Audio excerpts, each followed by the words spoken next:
right, the hearing is in order.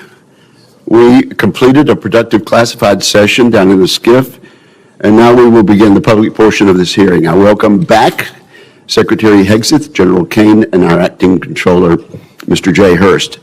I thank all of them, including their families, for their service. For the dozens of Americans that regularly watch our hearings, my next remarks will be no surprise, but for new viewers, I want to reiterate some context from our remarks. I've said this at almost every hearing. We live in the most dangerous security environment since World War II.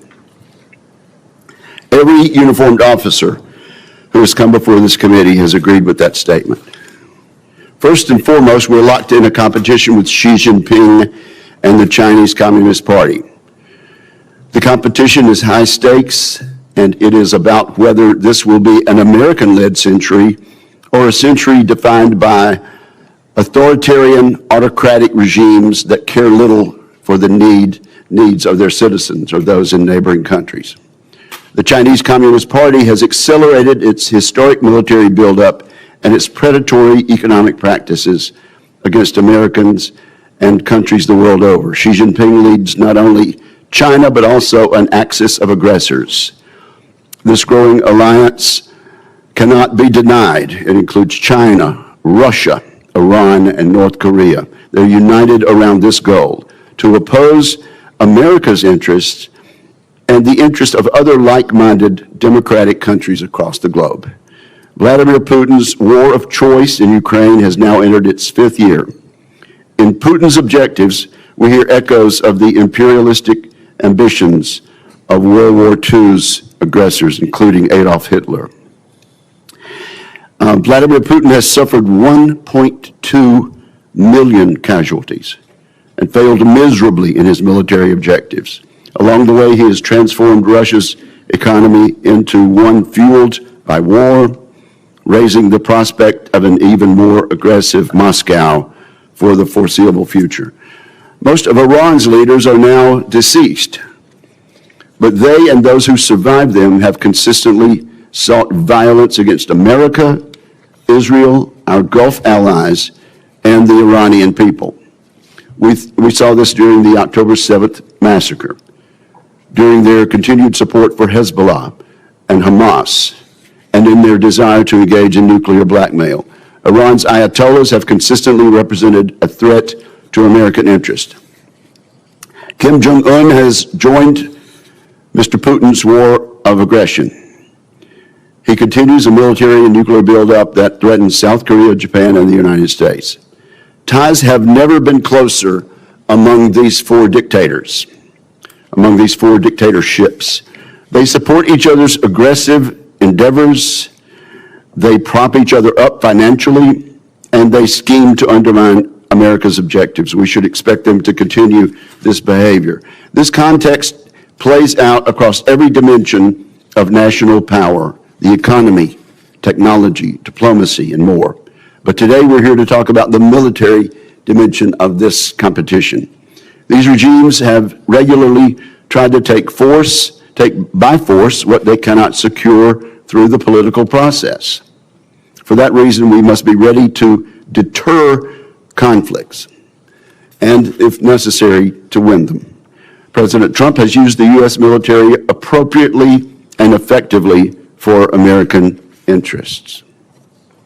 He has viewed our adversaries as a united bloc and has taken action in light of that reality. In Operation Absolute Resolve and associated statecraft, the president removed an aspiring dictator off the board and set up Venezuela for a future aligned with democratic interests. In Operation Midnight Hammer, he sought to eliminate the Ayatollah's nuclear program. When the Ayatollah chose to double down, the president launched Operation Epic Fury. In that mission, he has worked to remove the regime's conventional military capabilities and force it back to the table for a permanent solution. While we all mourn the tragic loss of the 14 service members who've lost their lives in this conflict, we do so knowing the world is safer without a nuclear Iran. All of these actions are part of a peace through strength strategy In this approach, we seek first to avoid war, but we take military action when necessary to achieve U.S. interest. And so, Mr. Secretary, I'm pleased that you are here testifying today in support of President Trump's historic $1.5 trillion defense budget request. That sum will go a long way toward rebuilding our military capabilities for a generation. I should say up front that this may be a long hearing. There's much to discuss. This $1.5 trillion request is chock full of important programs and initiatives that are absolutely necessary to secure American interest in the 21st century. I think this funding underpins and accentuates three comparative advantages the United States possesses over the axis of aggressors. The first comparative advantage America enjoys over our adversaries is that we have the best innovation and industry in the world. So I hope our witnesses today will cover the progress we've made in just the past year rebuilding the American arsenal. Last year, our reconciliation bill combined with bipartisan appropriation bills achieved about $1 trillion defense budget. This year's request would represent a near 50% increase. Every penny of it should be money well spent, making down payments on crucial transformational capabilities such as drone warfare, low-cost munitions, and missile defense. Also last year, Congress and the executive branch achieved historic acquisition reforms. Consequently, we're well positioned to make huge gains on efficiency this year and in the years to come, making it much more flexible and a more timely process. I look forward to discussing how we might accelerate implementation of these actions. In particular, I'd like to see the Pentagon do more this year to drive competition in the defense industrial base. Competition absolutely drives better outcomes for our service members and taxpayers. Of course, our people are the final comparative advantage we have over our adversaries. We've enjoyed significant improvements in recruitment and retention, but we need to solidify a merit-based environment that fully cares for our personnel. I commend you, Mr. Secretary, for your efforts over the past year to do just that. That task will never be finished, of course, but we embrace it gladly and we salute the progress. We will always be striving to care for and equip American service members as much as possible. I look forward to more work between this committee and the department this coming year. With that, I turn to my friend and colleague, Ranking Member Jack Reed. Well, thank you very much, Mr. Chairman, and Secretary Hegseth, General Caine, Mr. Hurst, welcome. And please convey my appreciation, all of our appreciation, to our military service members and defense civilians. We owe them our deepest sense of gratitude. Mr. Secretary, this is your first public appearance before this committee in nearly a year. Since your last public testimony, you and President Trump have unwisely taken the United States to war with Iran. You ordered attack on Venezuela and have directed ongoing illegal boat strike campaign in the Caribbean and Pacific. At your direction, our forces have bombed Yemen, Somalia, Iraq, Syria, Nigeria, and Ecuador. In the United States, you have deployed thousands of troops to cities like Washington, Los Angeles, Chicago, and Portland to police American citizens. And you have personally intervened to end the careers of dozens of military leaders without explanation. These actions will have significant and long-term consequences. Now you appear before us to ask for a $1.5 trillion budget, a 45% increase above last year. I must say I'm skeptical, and such a request demands intense scrutiny. 61 days ago, President Trump unilaterally began the war in Iran. He had no coherent strategy. He refused to make a case to the American people or consult Congress. He failed to present any evidence of an immediate threat, and he ignored the advice of military and intelligence experts who warned him of the consequences. Today, our nation is in a worse strategic position. The Strait of Hormuz was open. Now it is closed. 13 service members have tragically lost their lives, and more than 400 have been wounded. We have lost dozens of aircraft, sustained significant damage to our bases in the area, and expended an alarming amount of our missile inventory. Morale and readiness across the force, especially among overdeployed units and vessels like the USS Gerald R. Ford aircraft carrier, have suffered. Gasoline and fertilizer prices throughout the world have surged. American families are bearing the cost of a war they wanted nothing to do with and have gained nothing from. And yet, Secretary Hegseth, you declared victory a month ago. On April 8th, you said, in your words, Operation Epic Fury was a historic and overwhelming victory. By any measure, Epic Fury decimated Iran's military and rendered its combat forces ineffective for years to come. Let me be clear. Tactically, the United States military performance against Iran has been remarkable, and I salute the service members who have executed this mission with skill and bravery. The problem with your statements, Mr. Secretary, is they are dangerously exaggerated. Iran's hardline regime remains in place. It still retains stockpiles of enriched uranium, and its nuclear program remains viable. Iran's military retains enough combat effectiveness to keep the conflict at an impasse. Its missiles and drones remain a far greater threat than you have acknowledged, and the regime has demonstrated it can effectively control the Strait of Hormuz when it chooses. Mr. Secretary, I am concerned that you have been telling the President what he wants to hear instead of what he needs to hear. Bold assurances of success are a disservice to both the Commander-in-Chief and the troops who risk their lives based on them. Our military has performed heroically, but military force without a sound strategy is a path to long-term defeat. I'd like to know what options you are considering now, given the cost from this war and the stalemate President Trump has put us in. More broadly, Mr. Secretary, too often you have made dangerous statements that are counterproductive to the mission. You boasted about, quote, no stupid rules of engagement, just days after hundreds of Iranian schoolgirls were tragically killed in a missile strike. You have made troubling statements about showing no mercy and no quarter to the Iranians, orders that would constitute war crimes.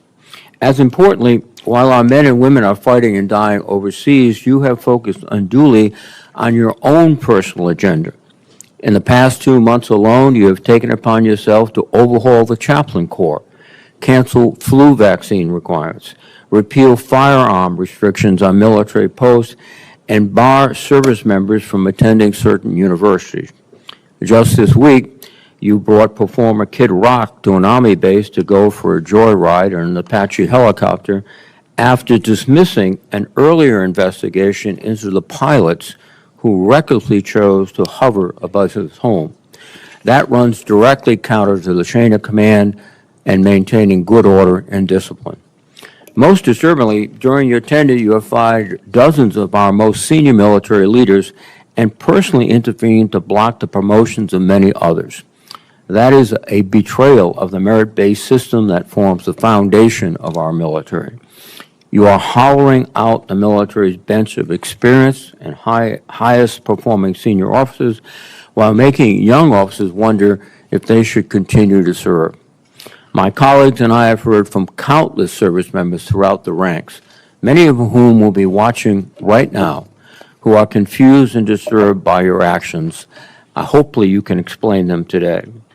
Additionally, this committee expects a fulsome update on Operation Southern Sphere. This ongoing campaign against suspected drug trafficking boats has resulted in nearly 200 fatalities. The administration has failed to explain the long-term objectives of this mission or provide any evidence of reduced drug flows into the United States. I would ask for a credible answer to this most fundamental question: what is the operation actually meant to accomplish? Mr. Secretary, you are here to promote the President's $1.5 trillion defense budget. While this budget provides funding for necessary programs, including shipbuilding and drone manufacturing, Many other critical programs like barracks repair and aircraft procurement would rely on the passage of a party line reconciliation bill. Further, this budget slashes research and development, provides no funding for Ukraine, and includes no funding for losses incurred from the Iran war.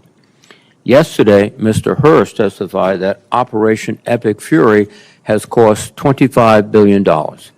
If nothing else, that help clarifies that we certainly do not need a supplemental anywhere near $100 billion, much less $200 billion. And in this record-breaking budget, there is no pay adjustments for the civilian workforce, and with inflation, that is a pay cut.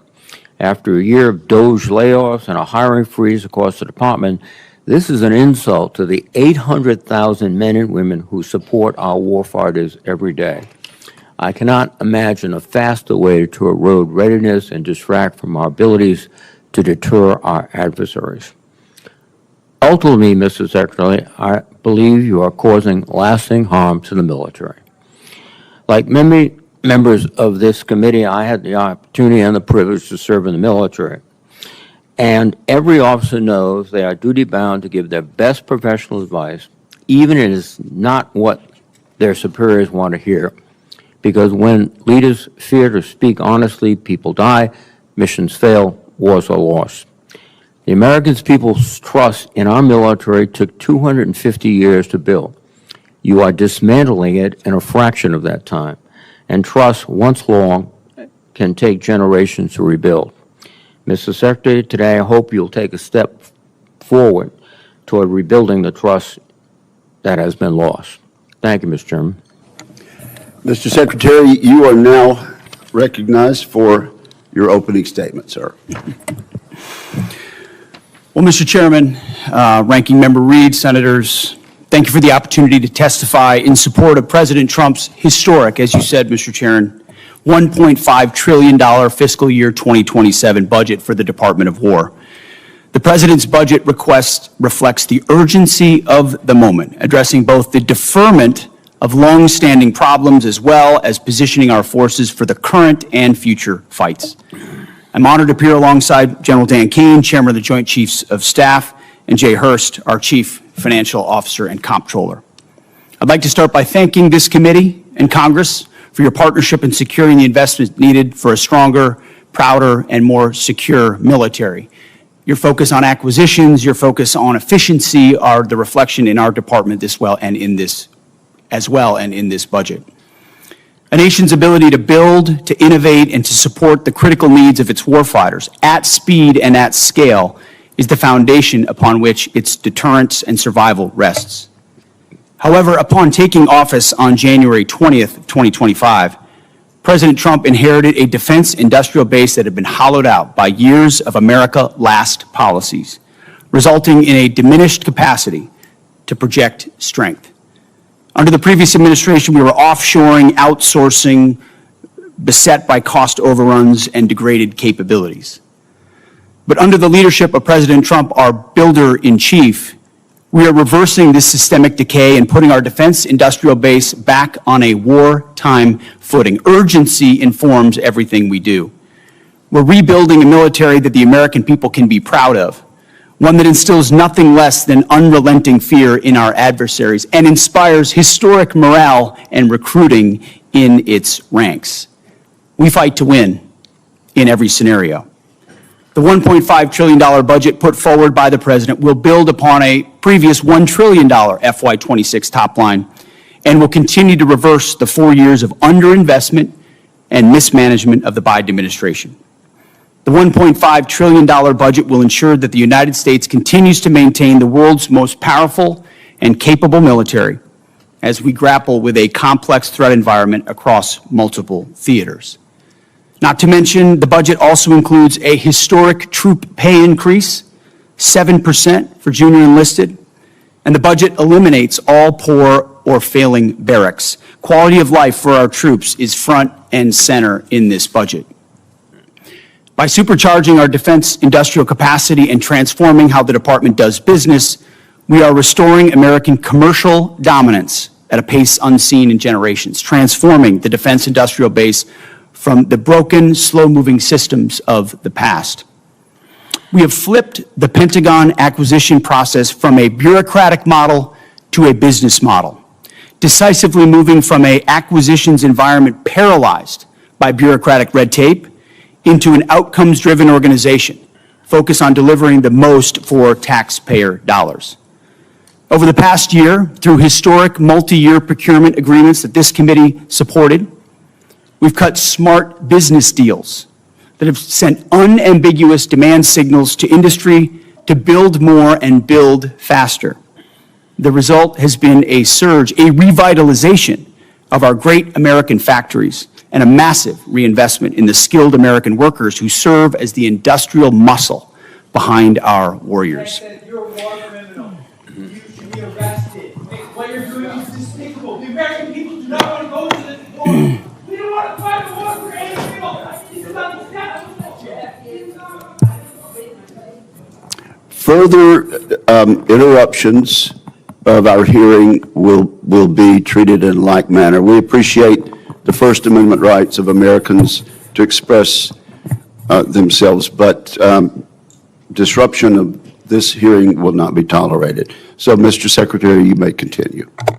I'll briefly provide some concrete, high-level metrics of what we've accomplished over just the past few months. These are announced new facilities and investments to support American warfighters. The department has helped stimulate more than 250 private investment deals in 39 states, 180 cities, in 150 companies, worth more than $50 billion. It's resulted in 280 new or expanded facilities, more than 18 million new square feet of American manufacturing, and more than 70,000 new jobs. These $50 billion in investments in new plants, new assembly lines, and new factories are private investments, not taxpayer dollars. By completely transforming our department's business model, American companies are investing in America with their own dollars, a historic demonstration of American manufacturing and defense revitalization, all with their money, not Uncle Sam's. This has never been done before and is long overdue, from a bureaucratic model to a business model. These investments equal great things for America, for American families, and American workers, to ensure that our warfighters have everything they need, all American made.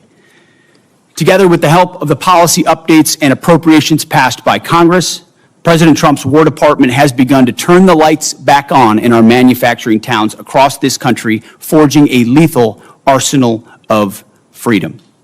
Every policy we pursue, every budgetary item we request serves to ensure that this department remains laser-focused on increasing lethality and survivability from the front lines to the factory floor. This is a historic budget, as you said, Mr. Chairman. This is a fiscally responsible budget, and this is a warfighting budget. Speaking of warfighting, the topic of Iran, I'm sure, will come up often today, which I welcome.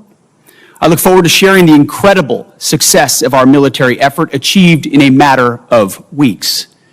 President Trump has the courage, has had, unlike other presidents, to ensure that Iran never gets a nuclear weapon and that their nuclear blackmail never succeeds. We have the best negotiator in the world driving a great deal. Unfortunately, as I said yesterday, and I'll say it again today, the biggest adversary we face at this point are the reckless naysayers and defeatist words of congressional Democrats and some Republicans. Defeatists from the cheap seats who 2 months in seek to undermine the incredible efforts that have been undertaken and the historic nature of taking on a 47-year threat with the courage no other president has had, to great success and great opportunity for preventing Iran from having a nuclear weapon. Despite this, under President Trump, we are restoring the unbreakable might of American manufacturing. We're providing for our warfighters, and we are putting the people and interests of this country first. May Almighty God continue to watch over our troops wherever they are, and may we honor the legacy of those brave Americans that we have lost. This is our sacred mission, and this is what we will continue to execute on. Thank you, Mr. Chairman. Thank you for that statement, Mr. Secretary. General Caine, you're recognized.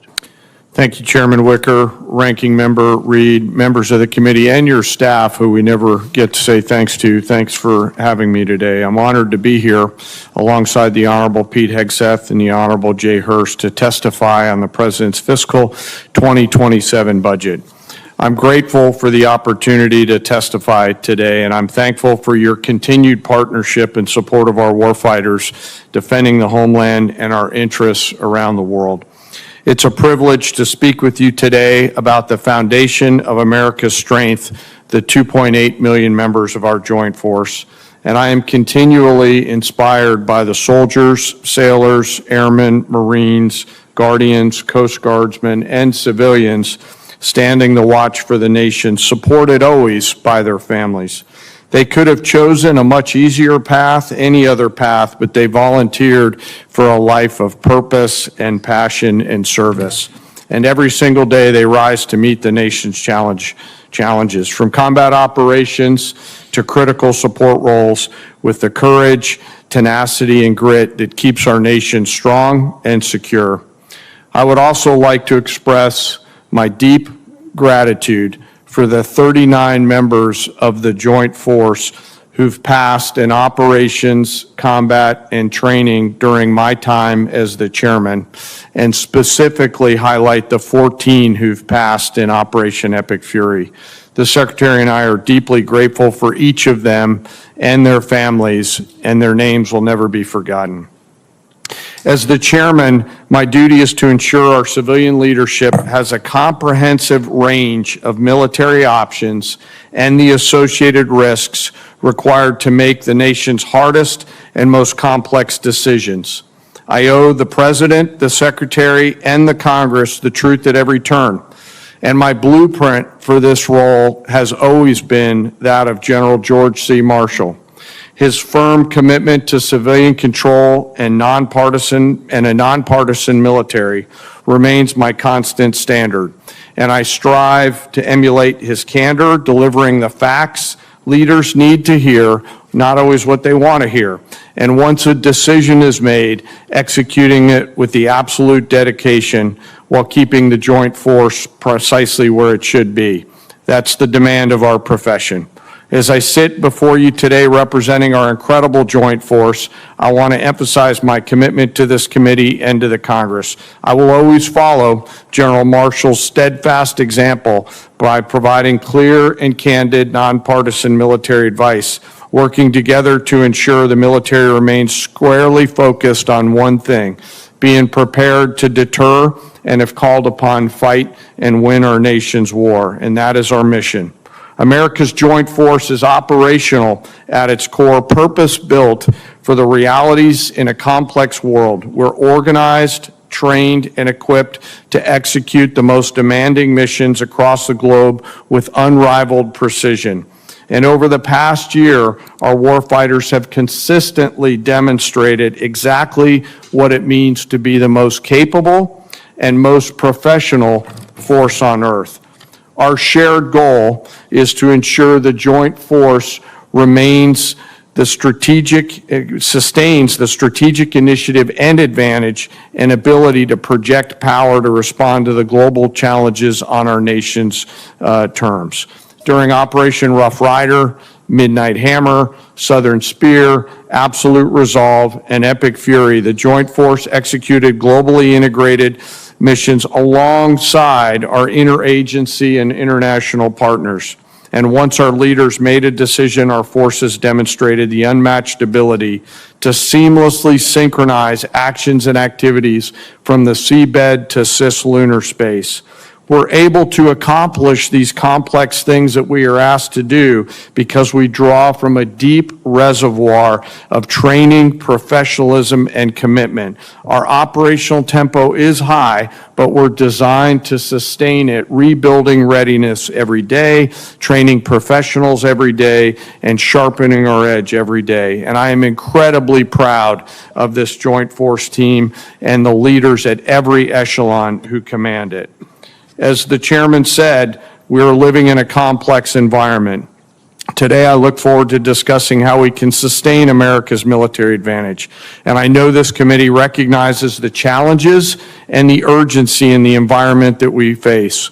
We're operating in delicate and dangerous times where risk is scaling, and the complexity of the modern battlefield demands America's constant adaptation, innovation, and partnership with Congress.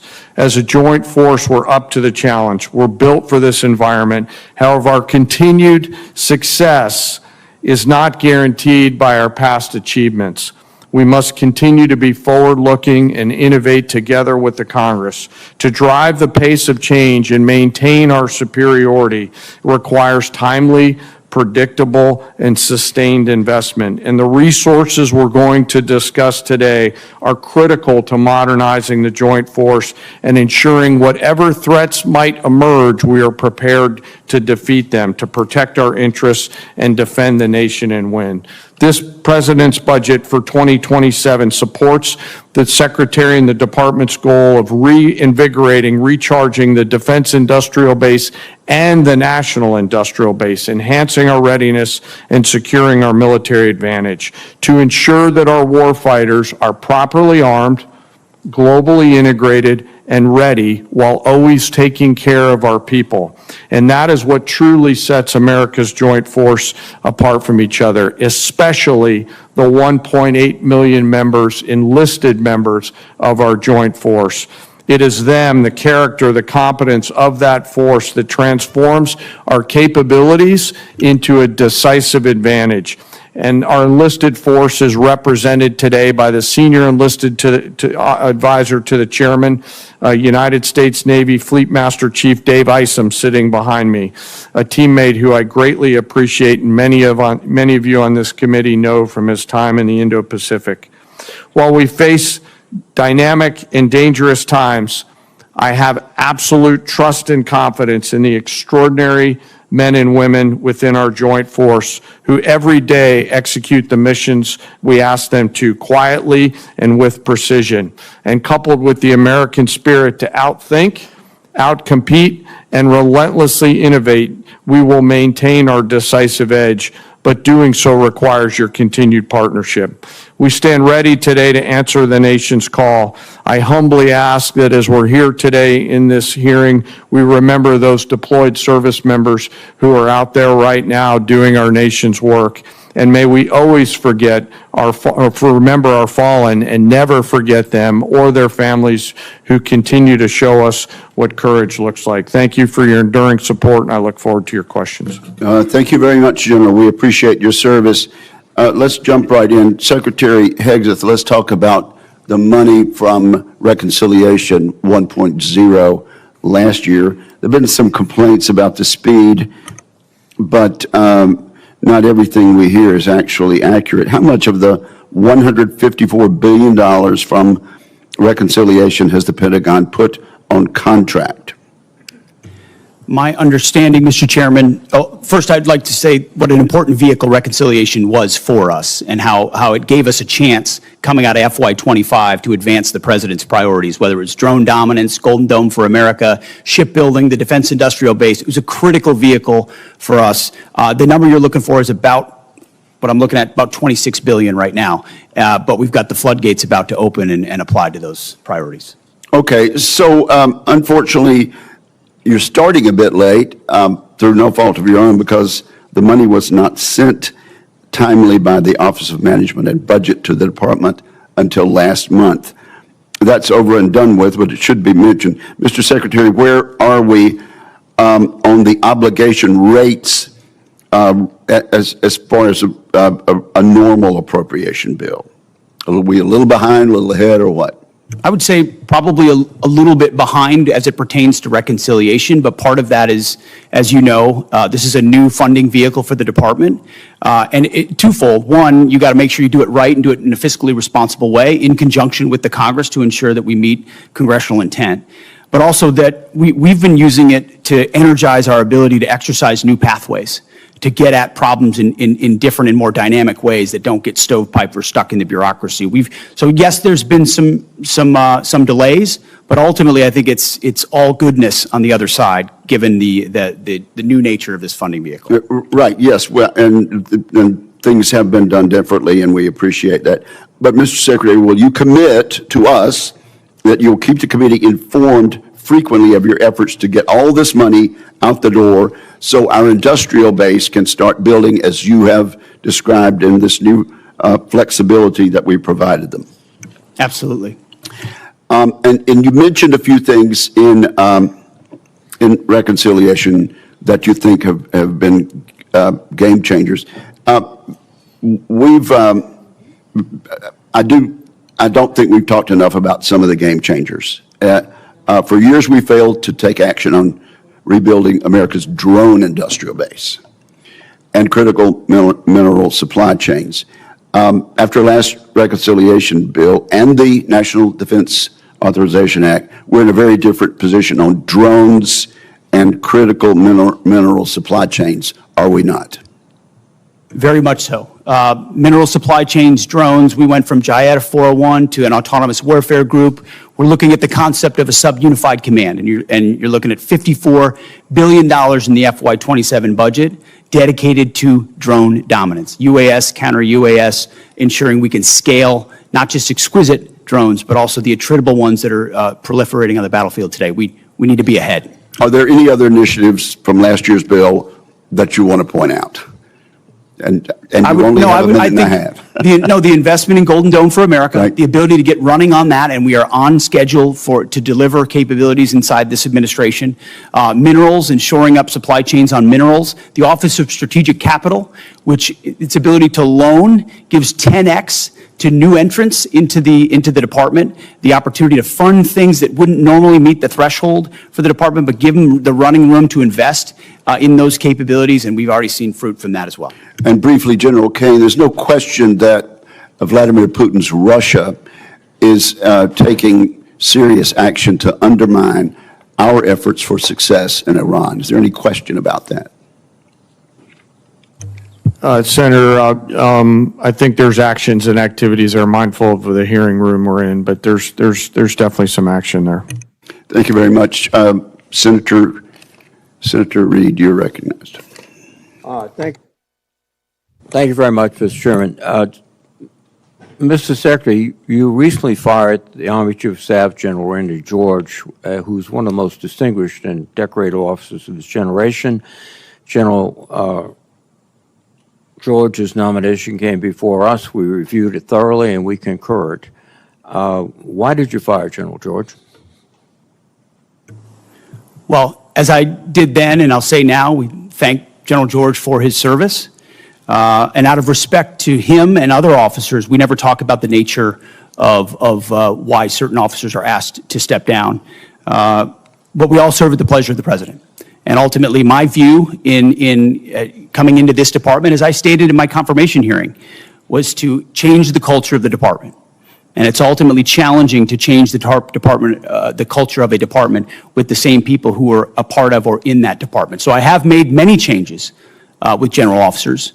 We will continue to make changes as necessary with general officers, and they will be in keeping with the trajectory of where we would like to take the department. But it doesn't take away from the service of those, and I think you will note that every officer that's been asked to leave has been treated with respect. Interesting. Of the 24 officers that you have fired for reasons unrelated to performance, since you have not indicated any cause, 60% are black or females. Now, did the President direct you to single out female and black officers to be dismissed? Senator, of course not. And as we've emphasized at this department from the beginning, the only metric is merit.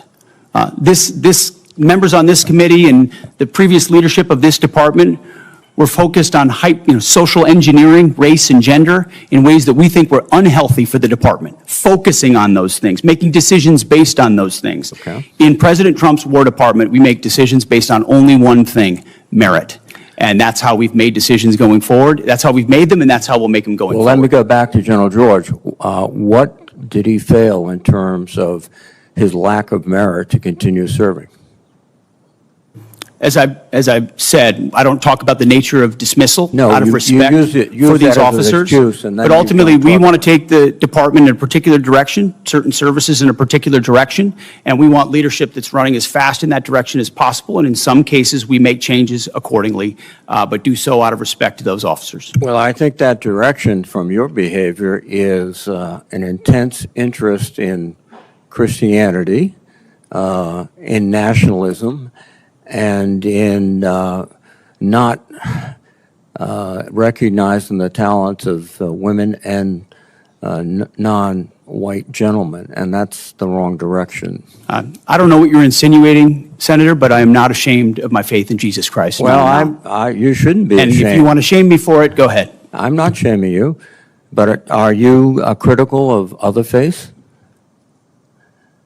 I am a believer. I'm quite open in that, and our department allows for a multitude of faiths. So I don't know what you're suggesting. I've heard the likes of things that people like you suggest to people try to like- smear thank my you. character, and I won't give into it. No. I'm sorry, Mr. Secretary, but broadcasting before the national religious broadcasters stressing the need for more Christianity in the military forces doesn't seem like a neutral position in which you tolerate and accept all religions. Let me move on. The strategic aspects of this operation in Iran. The president declared that we're going to destroy their missiles and raise their missile industry to the ground. And after more than 13,000 strikes, unclassified assessments conclude that Iran retains more than 40% of its drone arsenal and 60% of its ballistic missile launches compared with pre-war levels. That's one of his objectives. The second objective was regime change. To the great proud people of Iran, I say tonight that the hour of your freedom is at hand, and we will take over your government. Well, when we finish, we'll take over government. That has not succeeded. And then one of his other things is at the onset of the war, the president said, we will ensure that Iran does not obtain a nuclear weapon. Military operations in Iran have not achieved that goal yet.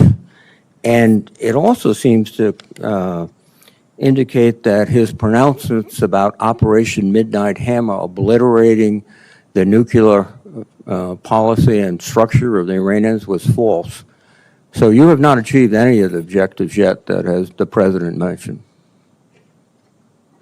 Well, in this setting, I won't talk about the nature of metrics, which are classified, as you know, Senator. But I can say that looking at the objectives we set out to achieve from the beginning, some of which you laid out, our military objectives have been stunningly effective.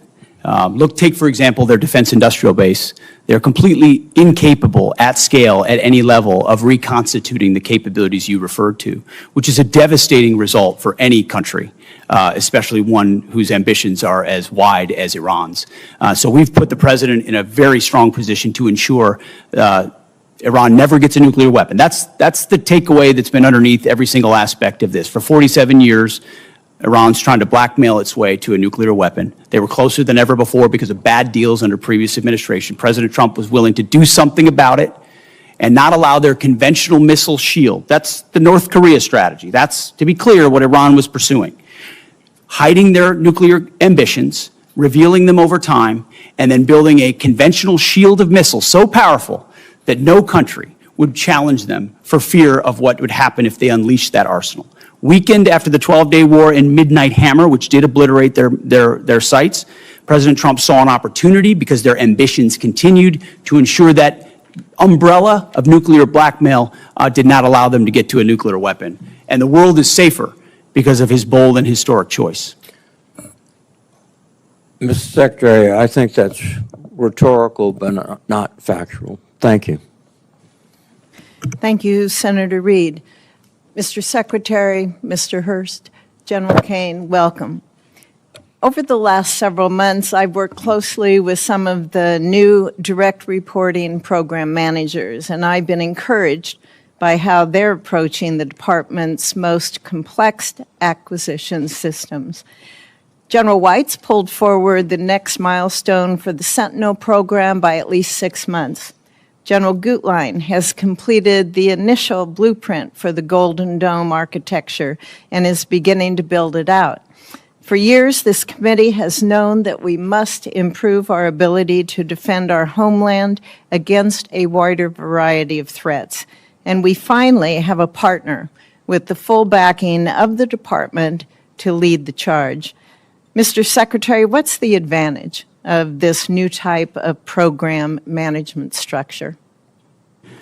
Well, thank you for the question, Senator. It's acquisition authority, technical authority, contracting authority. It's consolidating decision-making in one place under a highly screened, highly capable General White and General Gutlein, who know that terrain extremely well and understand what mistakes have been made in the past in programs of that magnitude, and then are given the authority to cut through the red tape. That's the key. Success or failure lands with them, and they know it. And as a result, they're incentivized to ensure that program, and then given every dollar and authority needed to move it as quickly as possible. So whether it's Sentinel, whether it's F-47, whether it's Golden Dome for America, these critical strategic assets, the direct report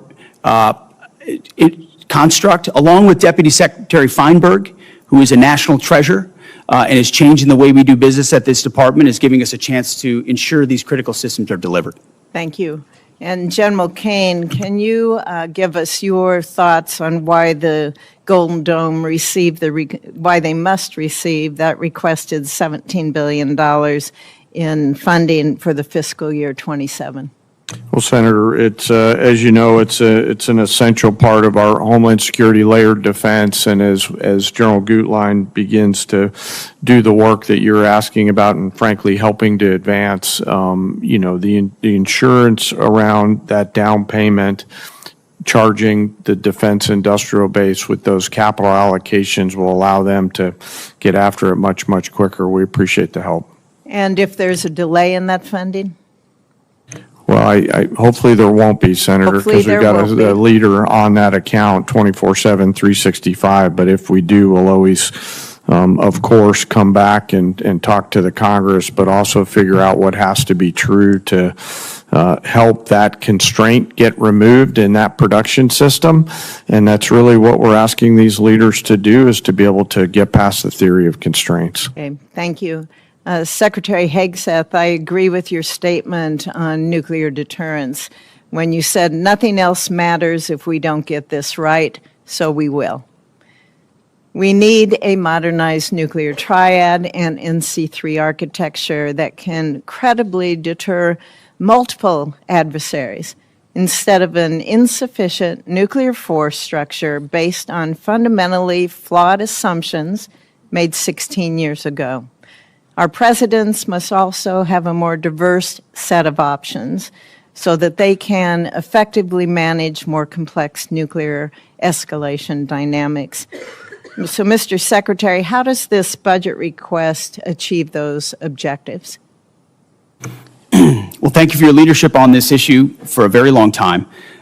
First and foremost, it invests in it. $71 billion in our nuclear triad and NC3, understanding that if you get that wrong, you get everything else wrong. Frankly, it's why the Iran effort is so important. Imagine what the situation in the region would look like if Iran also wielded a nuclear weapon, and the limits it would put on our capabilities in those situations. Our adversaries have to deal with that dilemma because of the strength of our nuclear triad. So that $71 billion investment, the DRPMs that have been put over top of it to move those systems left, as you acknowledged, it's just been a priority since we came into the building, and we're funding it accordingly. And Chairman Caine, Secretary Hegseth, whoever would like to answer this, should our nuclear command control and communications systems like the SAOC be given the same level of priority as Congress considers the department's budget request as our triad? I think so, but I defer to the chairman. Yes, ma'am. We got to be able to see to anything. So, yes, ma'am. Thank you. Senator Shaheen, you are recognized. Thank you, Madam Chair. Secretary Hegseth, Congress enacted $400 million to provide security assistance to Ukraine in January. Now, the committee received a notification just yesterday confirming only that the funding would go toward Ukraine. It contained no details about the type of equipment, no delivery timelines, nothing that is typically included in these notifications. And when asked about the delay in funding, the committee was told that Bridge Colby was developing a spend plan, but we've received nothing. So when can we expect the full spend plan for this appropriation? And Madam Chair, can I, if this is not already part of the record for the committee, can I enter it into the record? We acknowledge and are executing on the European capacity building amount of $400 million that you referred to. Undersecretary Colby's done a great job looking at options and worked very closely with our European commander, General Grinkowitz. So his requests of what makes the most sense will inform what ultimately is invested in. Well, this notification says that EUCOM coordinated on the spend plan in March, but General Grinkowitz told this committee on April 16th that he had not yet been asked to review any spend plan for this appropriation. So, General Caine, have you received the spend plan for funds in Ukraine, and have you asked the EUCOM commander for his concurrence? I do not believe so, but I will find out, Senator, and get back to you by the end of the day. Thank you. And yesterday, Mr. Hurst, you told the House that you needed to seek legal review to appropriate the funds as Congress intended. So can you share with us what the nature of that legal review is? And seems to me the law was pretty clear. I saw it. It was part of the defense appropriations bill that we passed in January. And as you know, violating congressional intent on appropriating funds is a violation of the Impoundment Control Act. So what's the nature of the legal review that you have to get? Thanks for the question, Senator. What we were looking at is if we could use the funds in the same manner as USAI, and we had our counsel look at that. And so they provide us a legal opinion on how the funds could be used to support European capacity building. And can you share with this committee what that legal opinion is? Ma'am, I don't have a copy of that, but we can ask the OGC office if they can supply it to you. Madam Chair, can we ask that that legal opinion is shared with the committee officially? Thank you. Also, I don't know who can answer this, but it says that consistent with the President's priority to shift the financial burden of Ukraine support to European partners, the United States will seek commensurate financial contributions via the Prioritized Ukraine Requirements List, or PEARL, from the European partners for this program. So what's the justification for using PEARL when there's $400 million in appropriated funds?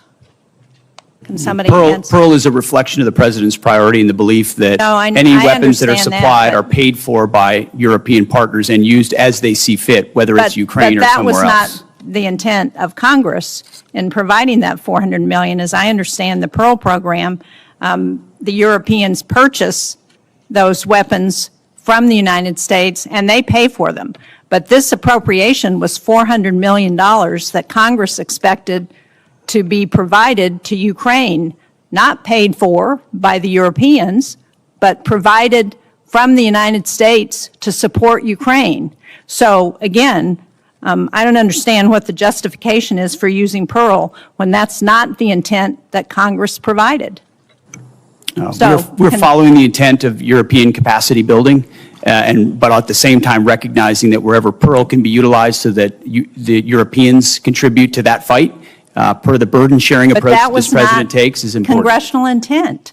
And that's what I'm asking you, why you're using PEARL to do something that Congress intended to go directly to Ukraine. Well, we look forward to working with you on that. Mr. Hurst, can you answer that? What was the legal opinion on this? Did you ask the attorneys if the $400 million could be used for the PEARL program? Let's get back to you. We'll take it for the record, ma'am. Thank you. And what portion of the funding that's committed from the Europeans under PEARL is being used to assist Ukraine rather than restocking our own shelves? Can you answer us that? That's up to Europe. Ultimately, Europe pays for at any weapons that we provide, and they can utilize them as they see fit, whether it's Ukraine or otherwise. Thank you, Senator Thank you. Shaheen. There have been a number of times when our witnesses have stated, both in the closed hearing and up here, that they will get back to us. And we certainly hope that will happen very expeditiously. So thank you very much, and thank you, Senator Shaheen. Senator Cotton. Thank you, gentlemen, for your appearance today. Mr. Secretary, you provided us with a chart here entitled The Arsenal of Freedom, which includes a lot of sites that you visited. My favorite one is down here in South Arkansas, Camden, where you and I had a chance to visit just a couple months ago, highlighting the great work that the people there are doing to help rebuild our arsenal of freedom. Thank you, first off, for being there and for your kind words for the workforce of the people of South Arkansas. Isn't it fair to say that the war in Iran, just like the Ukraine war before it and still today, hasn't caused any challenges with our munitions the way some of our Democratic colleagues would say, but it's exposed a decades-old problem of brittleness and fragility in our defense industrial base before you and General Caine took over, and that we're trying to address right now?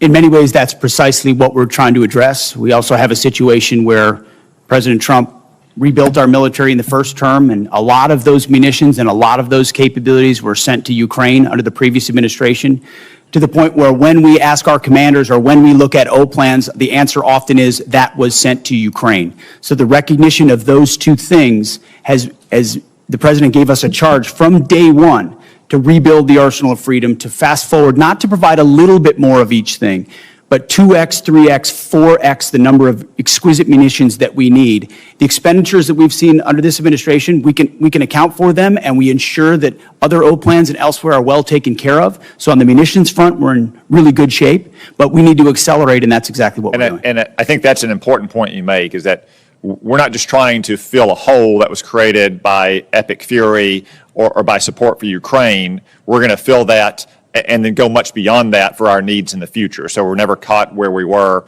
over the last several years with these worries about munitions running short. Is that right, Mr. Secretary? That's exactly right. The President has charged up with not just replacing anything, but filling it up, as he might say, to the tippy top, and make sure that the remainder of this term and future presidents have all the munitions they need for any level of contingencies, especially considering the dangerous world we live in. I want to turn now to Operation Epic Fury. It's been a smashing military success. Unfortunately, we have suffered casualties, to include soldiers killed in the line of action. Obviously, our military takes the greatest steps possible to protect our troops, whether they are in action or whether they are on bases in the region. No war, though, is antiseptic. Mr. Secretary, could you explain some of the steps we've taken to try to minimize, to the greatest extent we can, the number of casualties we've taken in the Middle East? First of all, every day we live to ensure that we follow through on the legacy of those who gave everything. So that's front and center for us. But I can also say, and the chairman may want to weigh in, from the beginning of looking at the possibility of this contingency, setting the defense and ensuring that Admiral Cooper and everyone throughout CENTCOM had every possible measure they could to ensure that our troops are protected and force protection was maximized was the top priority. Moving assets to the region, we integrated our air defenses with local Gulf countries to ensure our shot doctrine was maximized, whether it's ballistic missiles or on drones, flowing in the most recent capabilities to ensure we can intercept drones, moving troops off the X. I think what people mostly don't know is that a massive effort was undertaken before this conflict to move as many humans off of targets to other places and maintain operational security about where they might be to minimize the space with which Iran could hit. We always knew something getting through was a tragic possibility. But I can assure you, from our perspective, that was priority number one, as it was Admiral Cooper's, to ensure that fortification and missile defenses were right there when we went on offense if we had to. General Caine, do you have anything to add? Well, in addition to just, again, mourning our fallen from the 103rd. What I'll add to the Secretary's comments is after every tragic loss, commanders at every echelon within our joint force are going to go back and look at what was our plan and what lessons we can learn from this so that we protect and defend our soldiers, sailors, and other members of the joint force the next time. Thank you, and I know you do, and I just wanted to give you the opportunity to speak to what you've done to try to prevent casualties and minimize them. Obviously, again, no war is antiseptic. One final question. I understand you've been accused of lying to the president. Mr. Hegseth, have you lied to the president at all about what's happening in Iran or Epic Fury? No, only tell the truth to the president. General Caine, have you lied to the president about what's happening in Iran or Operation Epic Fury? Never. I suspected that would be your answer, but since you were accused of it and deep staters are leaking to the media about it as well, I just wanted to give you a chance to answer on the record that, of course, you've always given the president a completely accurate picture of what's happening. Thank you, gentlemen. Thank you very much, Senator Cotton. Senator Gillibrand and then Senator Rounds. Thank you, gentlemen, for appearing before this committee, and thank you for the closed session prior to this. I don't know if you fully appreciate how much the American people do not support this war. It is an unauthorized war. Normally, when you come to Congress, it's a way for the American people to be part of that discussion. The American people, particularly in my state of New York, are upset for a lot of reasons. First of all, this war is costing so much money. Over $25 billion already, estimates $1 billion a day, and they're feeling it every single day at the gas pump with higher prices for both fuel, for diesel, for gasoline for their cars. They're also feeling it with higher grocery costs, and they're exhausted. They are truly exhausted. On top of that, they have so many grave concerns about how this war is being prosecuted. They read in the paper that 22 schools have been hit. They read in the paper about a girls' school, hundreds getting killed. We have a debate going on in this country about AI, a serious debate about AI. And I haven't heard yet from you that you will not allow AI to make final targeting determinations, even when nuclear weapons are being used. That's a huge issue that we need to discuss. So I want to start from the top, Secretary Hegseth. Why do you continue to prosecute a war that the American people aren't behind? First of all, I appreciate the opportunity for that closed session where we had a, unsurprisingly, very different discussion than we have here with the cameras on. We support this. Because my job is to represent New Yorkers, and I can tell you, when I talk to them all across my state, they are furious, and they expect me to explain to them why they are furious. And Senator, when I talk to Americans, and especially when I talk to the troops, they are grateful for a president who has the courage to take on this threat after 47 years of what Iran has done, targeting and killing Americans, and what it would mean to the world if Iran's nuclear ambitions were actually achieved. So the question I would ask to you and to others is, what is the cost of a nuclear-armed Iran? What is the cost to the American people if the world's most dangerous regime has a nuclear weapon? But the truth is, they don't want war coming to this shore, and when you do a decapitation operation, the likelihood is going to be exchanged in the United States. There's no evidence that we are safer because of this war. We did not have any evidence that Iran intended to imminently attack this country in any way, shape, or form. So I disagree with your assessment that we were under threat. Do you not believe them when they say death to America? Listen, our adversaries use rhetoric all the time.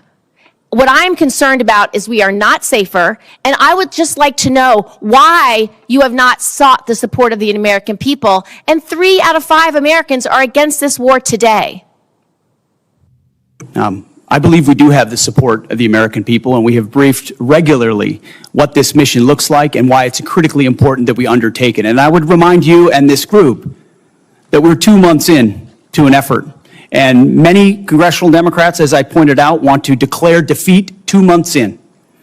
Iraq took how many years? Afghanistan took how many years? And they were nebulous missions that people went along with. This is different. This is a defined mission set that we have had great success in pursuing against a determined enemy who seeks nuclear weapons. And I'm proud of the opportunity to remind the American people, because they believe in it as well, that they can't have it. you don't care whether When the the American people support and this war. the American people are quite smart. They understand and see through spin. They know that a regime that says death to America, that seeks nuclear weapons and And the at ability what to deliver. cost? Did they lie about the range of their missiles? How much Because I more- saw a 4,000 How much kilometer more will you missile ask the get American shot people at to pay for this war? Diego Right Garcia. now, do you want it $1 billion a day? Do you want it $2 billion a day? You're asking for $200 billion more to fund this war and to make sure we We have didn't what ask we... for $200 billion. I don't know where you got that number from, Senator. I think you got it from the news, which you should be careful what you read in the news. Okay, Mr. Hegseth, Secretary Hegseth, here's a few more. Let's talk about how you're prosecuting the war. What is your response to targeting that has resulted in the destruction of schools, hospitals, civilian places? Why did you cut by 90% the division that's supposed to help you not target civilians? And do you know the impact of a strategic failure at a war when you have so many civilian casualties? You may have tactically completed a mission well, but strategically is not meeting your goals because of the harms to civilians. What is the cost of that? Let's leave time for an answer. No military, no country works harder at every echelon to ensure they protect civilian lives than the United States military. And that is an ironclad commitment that we make, no matter what systems And we why use. did you cut the department by 90%? Thank you, Senator Gillibrand. There'll be other rounds of questions. Senator Rounds, you are now recognized. Thank you, Mr. Chairman. First of all, thank you to all of you for your service to our country. Let me just allow you to finish the answer a little bit with regard to the senator from New York. Does the United States military ever target a civilian center? Well, thank you, Senator. Unlike our adversaries, unlike radical Islamists, unlike those that target civilians or use civilians as shields, the United States military never targets civilians and puts constructs in place to ensure that the maximum extent possible, we do not harm or hit civilians. Is war a difficult place with a lot of complexities? Absolutely right. But no country does more and no department does more than our department. Do you still have all of the resources necessary to assure that every opportunity to eliminate that as a threat in terms of that happening? Do we still have the resources available in the department to make sure that we do the best we can never to hit a civilian target? Every resource necessary at every echelon is of civilian casualties. And the suggestion was made that somehow AI might be used without a human in the loop, which is a classic anthropic talking point, which is half of what we talked about previously. There is a human in the loop on decisions that are made. And the suggestion otherwise is to suggest that somehow AI is running targeting. Thank you.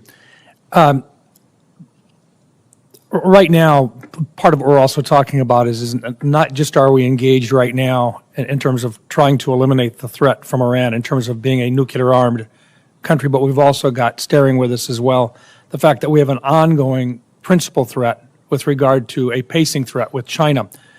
The dual-capable B-21 Raider will be a critical part of both our conventional and our nuclear deterrence against China and Russia.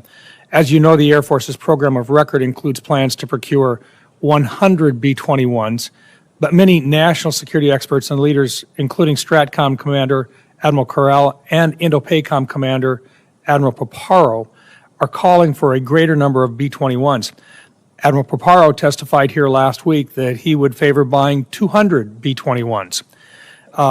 Secretary Hegseth and Chairman Caine, could you speak to the progress and the importance of the B-21 program, and if you agree with the growing sentiment that the U.S. needs to revisit the B-21 program of record and assess the requirement for at least 200 B-21s to match the global threat, would you speak just to exactly what that would mean and what the probability of that is? Thank you for the question, and I appreciate the fact that you're listening to and hearing from combatant commanders, because that's who we listen to as well, who are looking at the operational plans and what would be required to ensure we deter and, if necessary, defeat. Assets like the B-21 or the F-47 are critical to that. That's why we're funding them and increasing the funding, and where necessary would increase the allocation. And I think you see a budget that reflects the reality that we have to invest in more capabilities, to include the B-21, which is ahead of schedule. and we will be funding to the tune of $6 billion, and we believe will require a lot more, over 100 in the future, but I'll defer to the chairman. Hey, sir, thank you for the question. Working through the J-Rock and the vice chiefs, I'll absolutely stack hands around assessing the requirement, and we're glad to see B-21 on the flight path, no pun intended, that it's on through operational testing. On the specific numbers, the one sort of big picture strategic thing I want to say is we want to make sure as we think through what does air power of the future look like based on the evolving threat, that we're staying well in front of it. And so that's the only thing we'll look at in the assessment, but I'm on board with assessing the numbers. I want to make sure we're buying ahead of the technology development curve so that we give all those young warfighters out there the capabilities that we need well into the future. Is there any question at all that we're going to need more than 100 B-21s? I want to go back. Here's how I'll look at it, Senator. I want to go back and look at the O plans right now that we have to make sure that we allocate those numbers. So I don't believe so, but I do want to take the due diligence time if you'll allow me to look at that, Senator. Good. I appreciate the opportunity to visit with you and to clarify. Yes, sir. Absolutely. What that number should look like in the near future. Yes, sir. Thank you. Thank you very much, Senator Round. Senator Blumenthal. Thank you, Mr. Chairman. Thank you for being here today. I want to talk about the costs of war. The costs of war include caring for our veterans.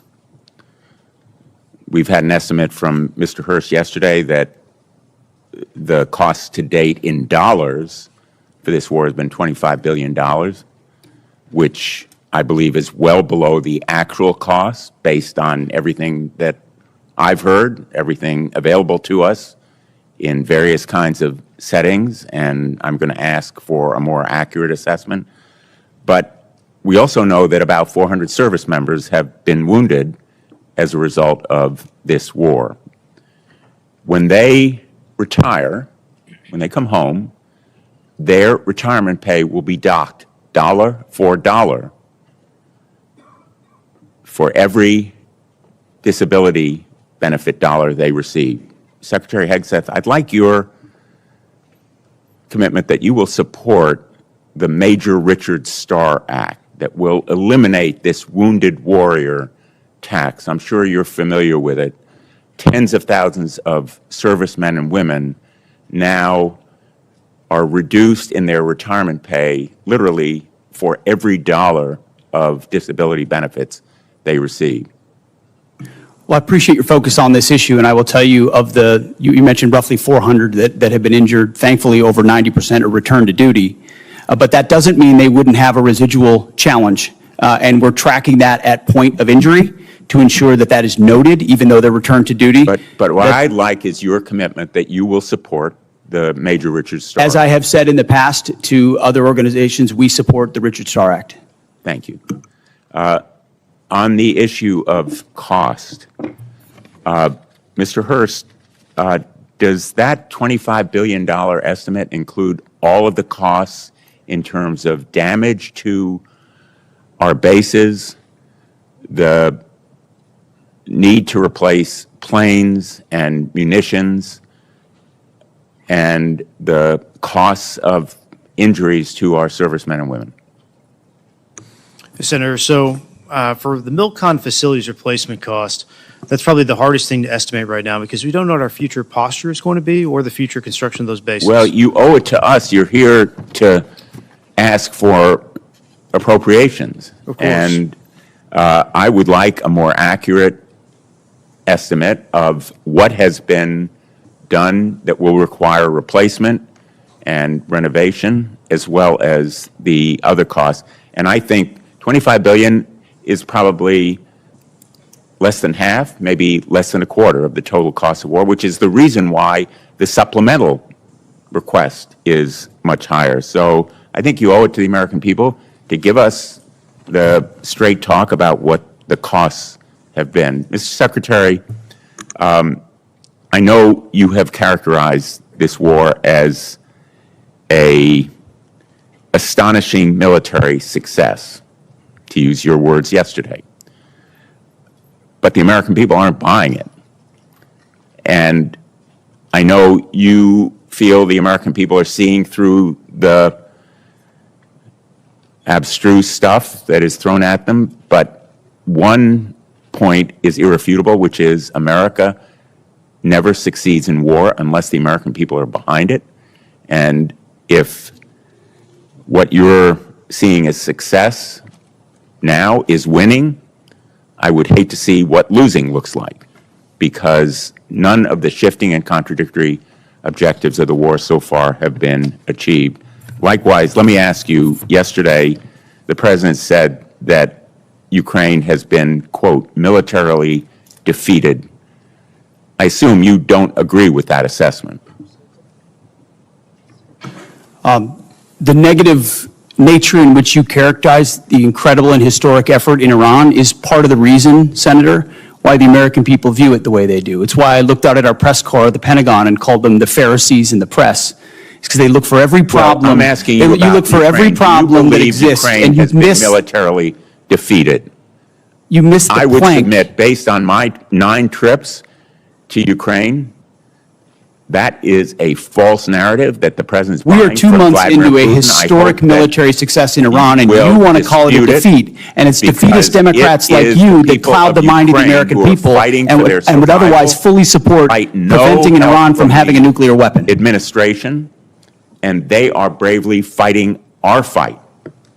And that is the reason that I'm pursuing the Russian sanctions bill, which is bipartisan, along with Senator Graham, and why I hope we will recognize our obligation to release that $400 million, Thank you. we've appropriated. Thank you, Senator Blumenthal.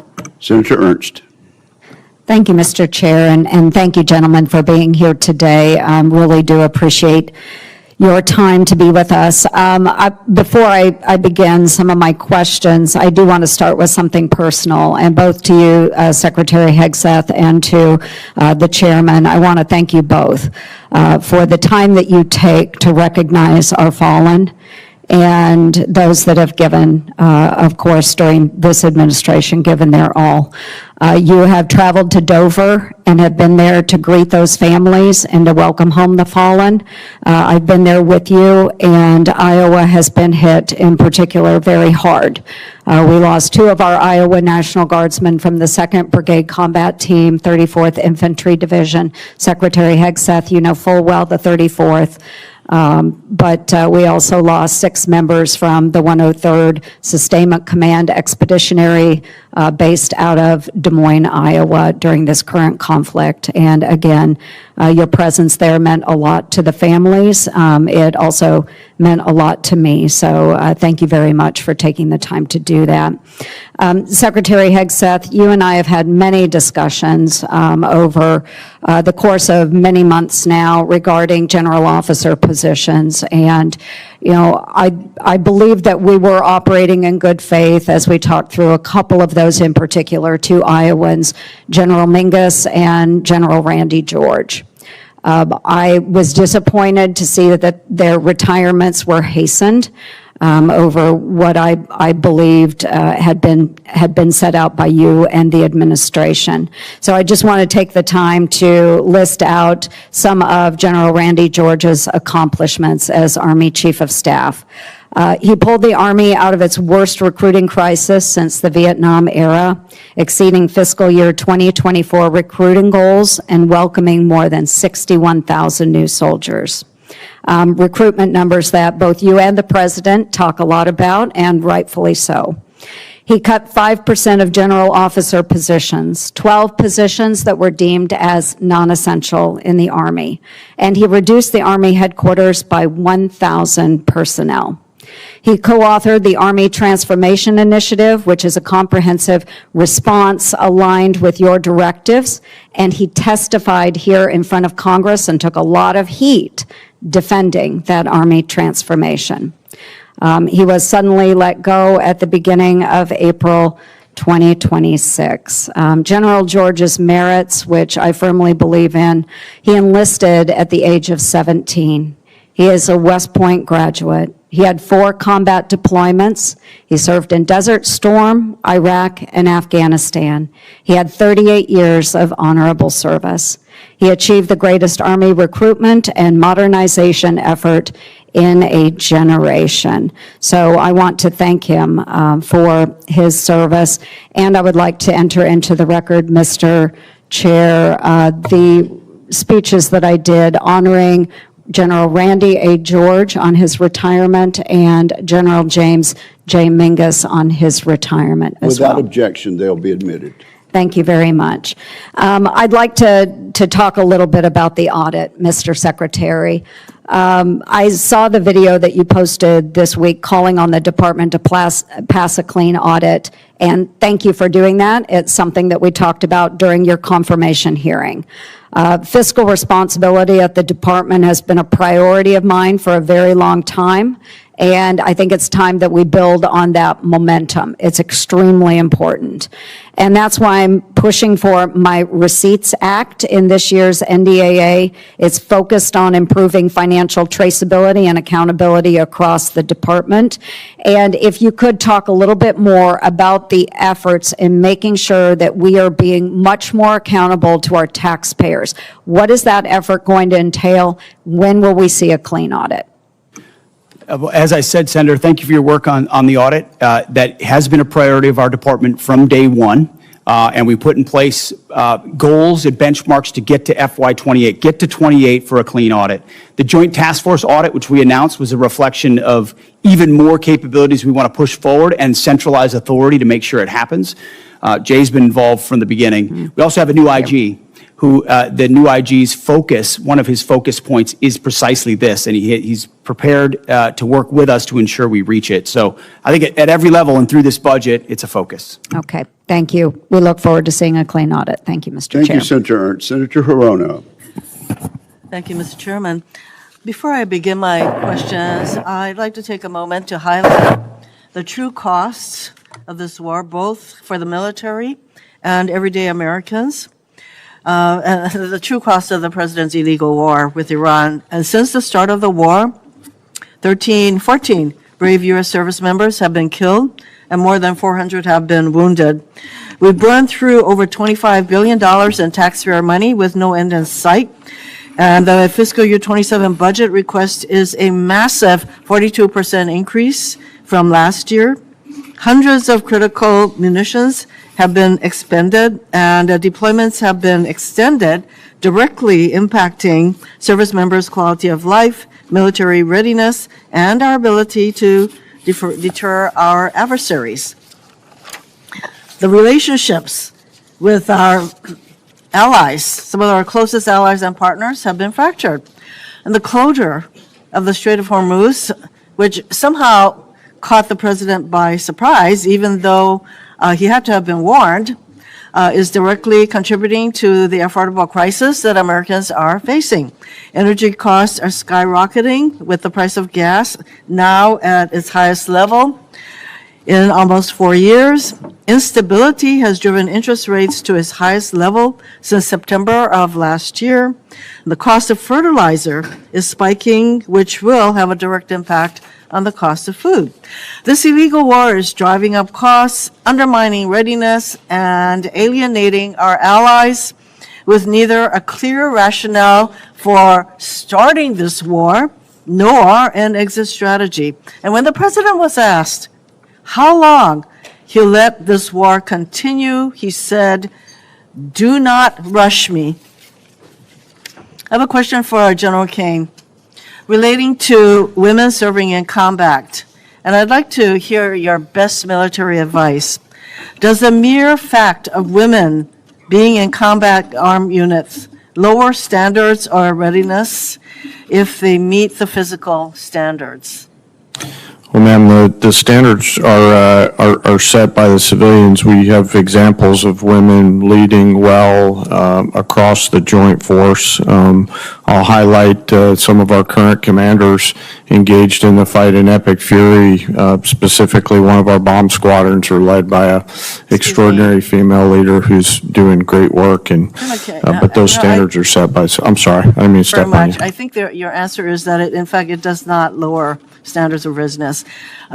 Second question, should every service member, regardless of gender, be permitted to serve in any role, including the combat arms, if they meet the standards established? Yes or no? Is that to me, ma'am?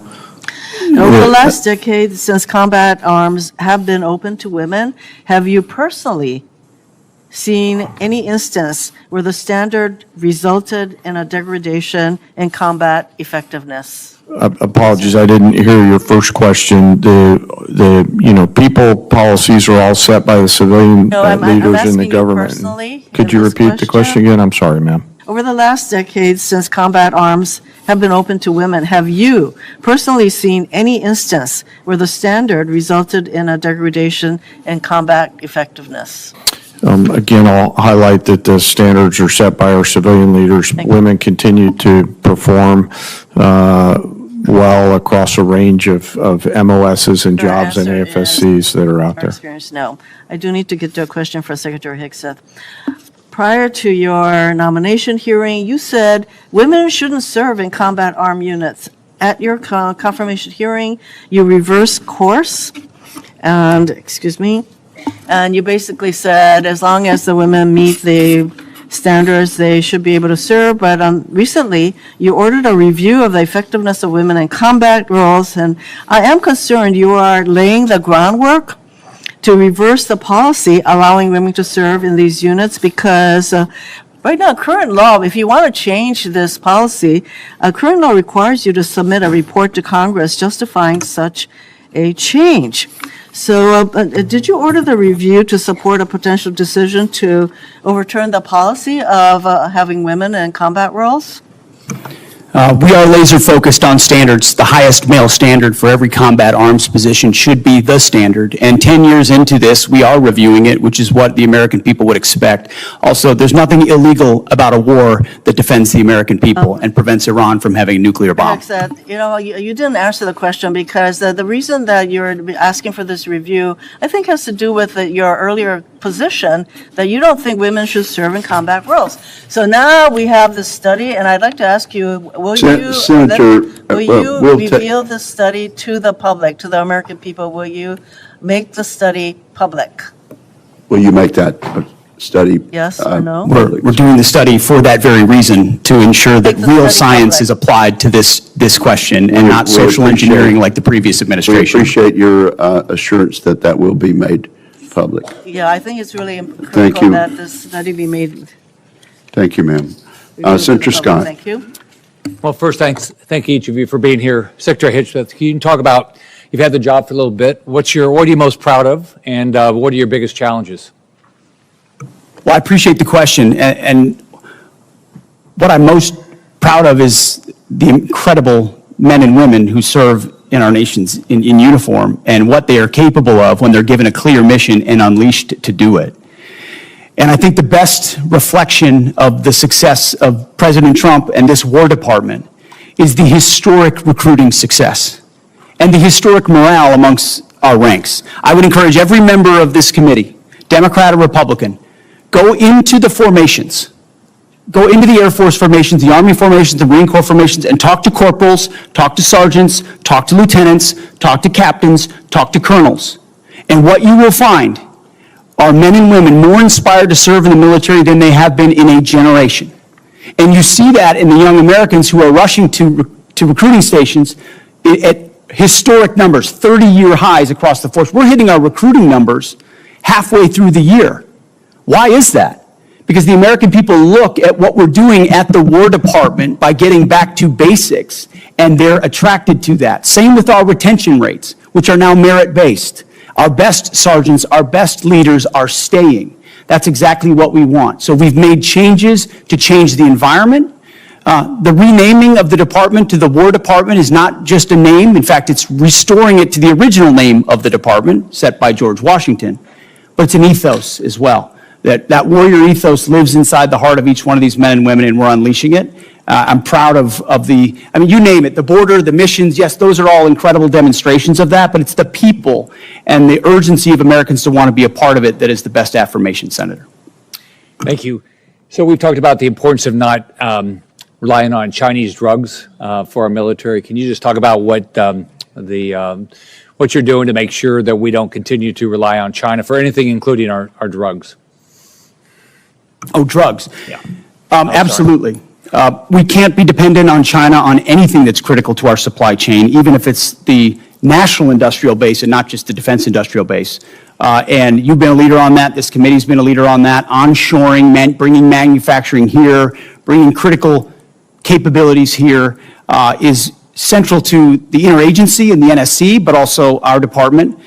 If any critical weapon system is reliant upon something China could change at a moment's notice, then we have a true challenge to our ability to produce for the American people. And so we're finding all of those, changing them, onshoring it, reviving the defense industrial base allows us to ensure we're separated from China on anything that's critical. Thank you. Can you talk about the importance of foreign military sales to our allies and our partners and what you're doing to make sure that whether it's what you're doing right now in Iran or any potential conflict in Asia, our partners have the best assets to be able to be a great partner? Absolutely. Foreign military sales has been a huge problem for a long time because the department didn't prioritize it and organize to deliver efficiently on it. So we're working with the State Department. We've changed the way we do business internally. The executive order, the America First Arms Strategy, prioritizes what we sell and to whom, a catalog approach.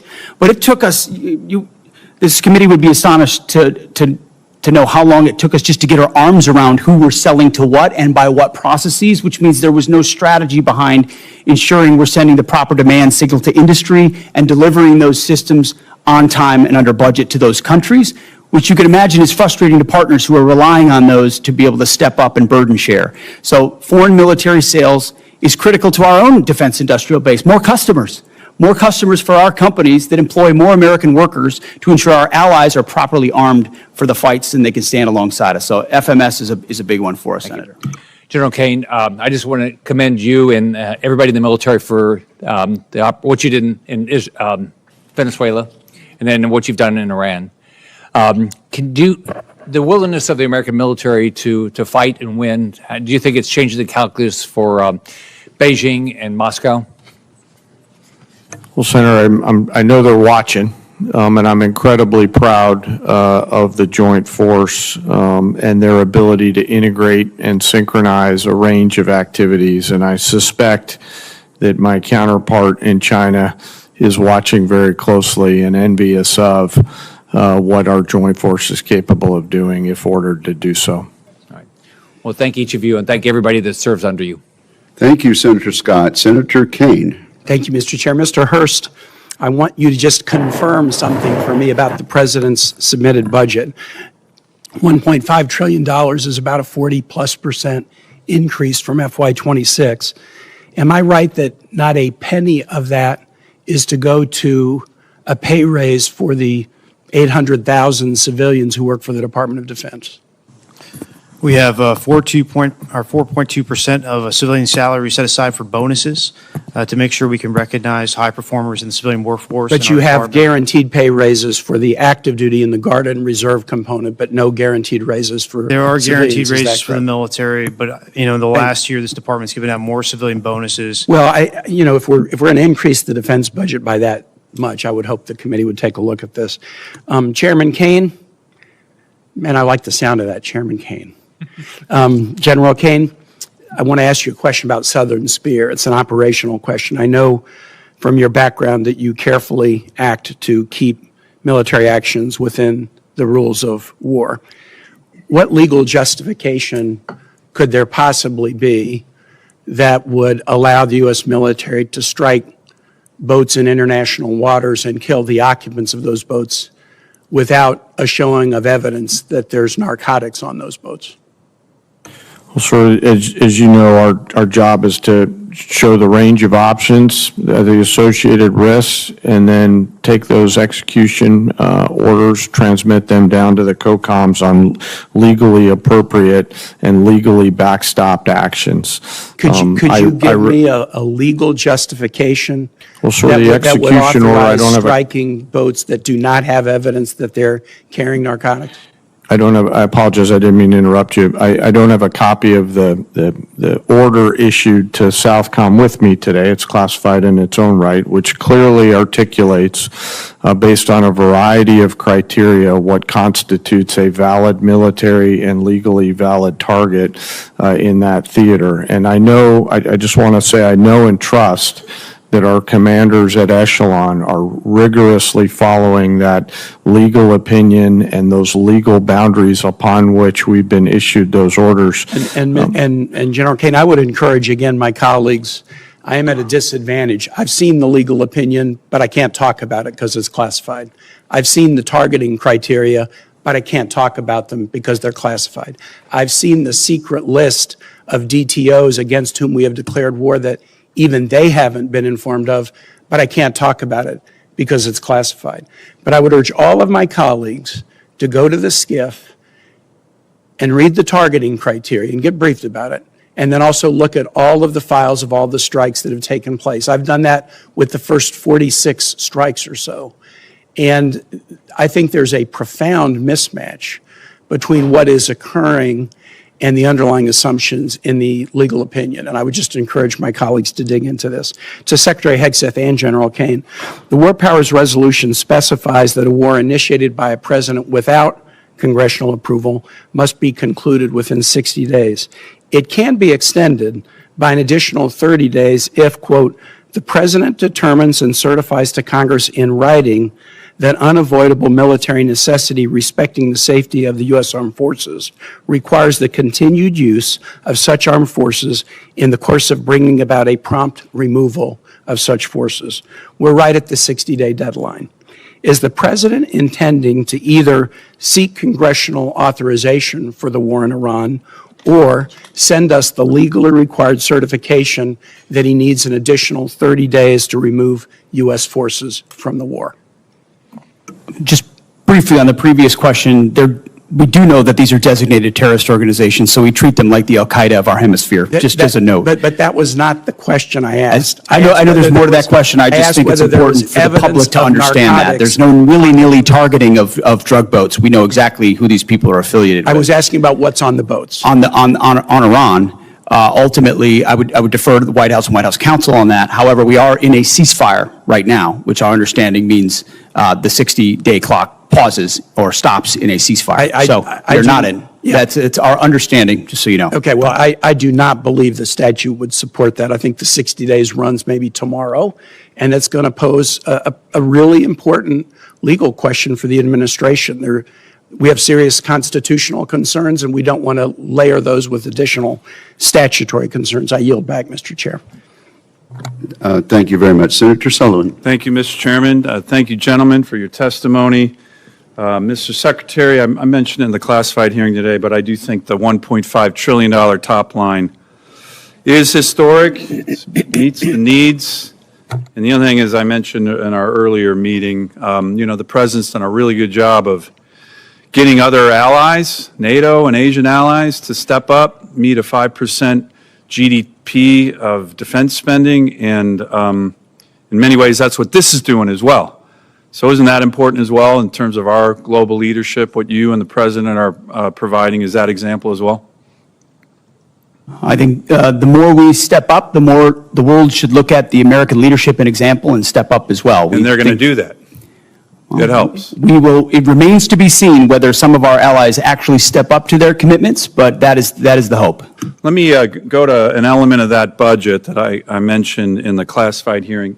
I always like to put this chart up in different hearings. We have the examples. So a lot of our adversaries, the Chinese, the Russians, in my AOR in the Arctic and the North Pacific, these are the numbers just recently, ADIZ incursions, EEZ incursions, by the Russians, by the Chinese. By the way, the green ones are joint Russian-Chinese strategic bomber task forces, joint Russian-Chinese naval task forces. This is America, right? This is a really important part of our national defense. So I was pleased to see that one of the elements in the budget was what's referred to by the Air Force as the JBER fighter town recapitalization. Given how strategically important that Air Force base is, General, can you talk a little bit about that recapitalization? It's for building out what is a very strategic base, but old. A lot of these facilities are from the 1950s. The goal in the Air Force's language was to have a recapitalization to provide a new state-of-the-art fighter facility capable of supporting multiple platforms now and well into the future. $6.9 billion total authorization, $2.2 billion approps for this year. Can you talk about the importance? I was glad to host you at JBER recently. Can you talk about the importance of this element of the President's budget? Yes, Senator. Thank you for that. And, our investment up at JBER is essential to modernizing the nation's ability to project power and capabilities, and really bolsters our effort in not only the Indo-Pacific, but also in the high north and the Arctic, which I know is something that's passionate to you. The Arctic is certainly becoming more operationally and strategically valuable, and we need to be thinking proactively around how we're going to set the conditions for us to offer a range of options to the Secretary and the President about power projection across a range of capabilities, and fighters is certainly one of them, and the recap effort that's there. It is our ability to protect that flank is a national imperative and something that we want to keep focused on, and we appreciate the efforts across this committee and the rest of the Congress to help us with that. Thank you. Ms. Secretary, one of the things that I've been talking about and I think is really important now is American energy and us being energy dominant. President put a recent executive order out highlighting the need to accelerate the ability to produce LNG in America. We have a huge LNG project that we're getting close to getting off the ground in Alaska. It would be huge for our military in terms of energy for our military, huge for our allies. And can I get your commitment to work with me and this committee? You mentioned in your testimony the Office of Strategic Capital. This, to me, is one of these projects that I think would be absolutely critical for our national security. We talked about this just in Admiral Paparo's testimony last week. He was talking about the Alaska LNG project as hugely strategic, kind of a private sector, American counter to the Chinese Belt and Road Initiative. I think it'd be a great opportunity to work with the Office of Strategic Capital. Can I get your commitment, Ms. Secretary, to do that on this project? Yes, very aware of that project, and I think it's the Office of Strategic Capital is a great place to look at partnering. Great, I appreciate that. Finally, I'm just going to ask, 47 years of war that we've had with Iran.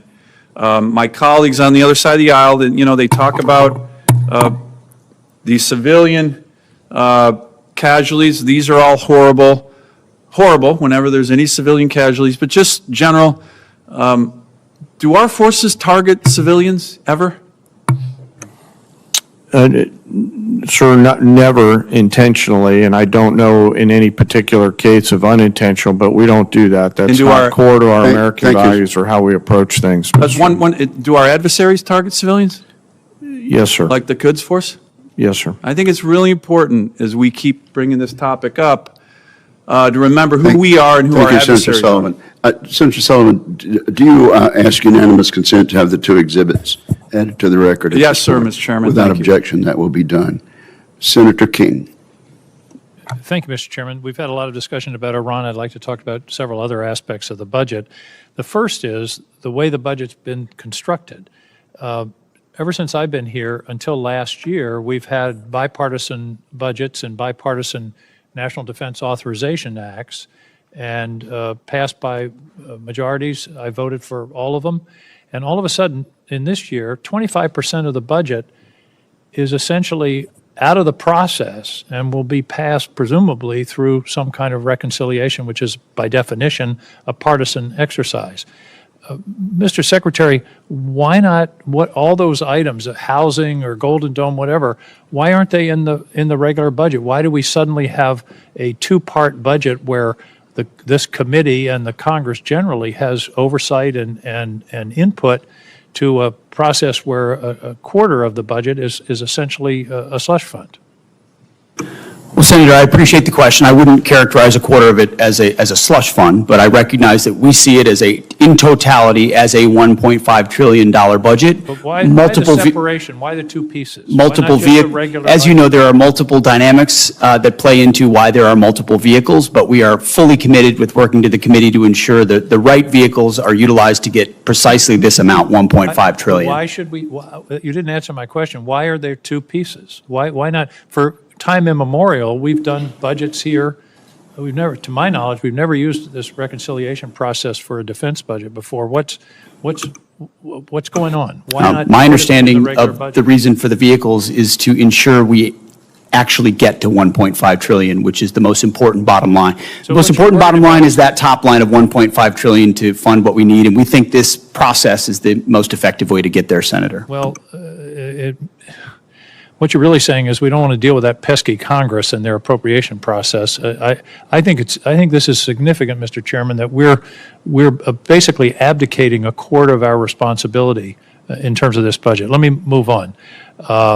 One of the factors of this budget that hasn't gotten any publicity is that there's zero funding for Ukraine. That's correct, isn't it, Mr. Hurst?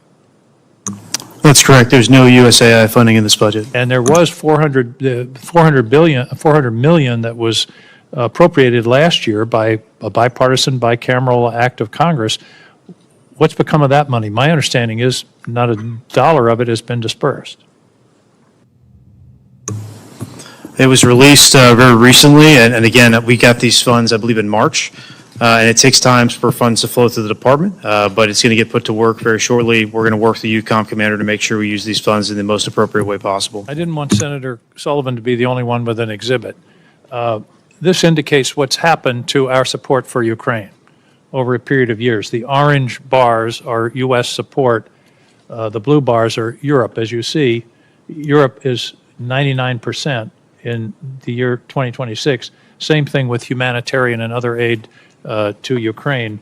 And yet this is, I believe, an existential struggle for the future of democracy, where we had an aggressive country invade a neighboring country without any justification whatsoever. And by the way, that invading country is the major winner so far of the war in Iran.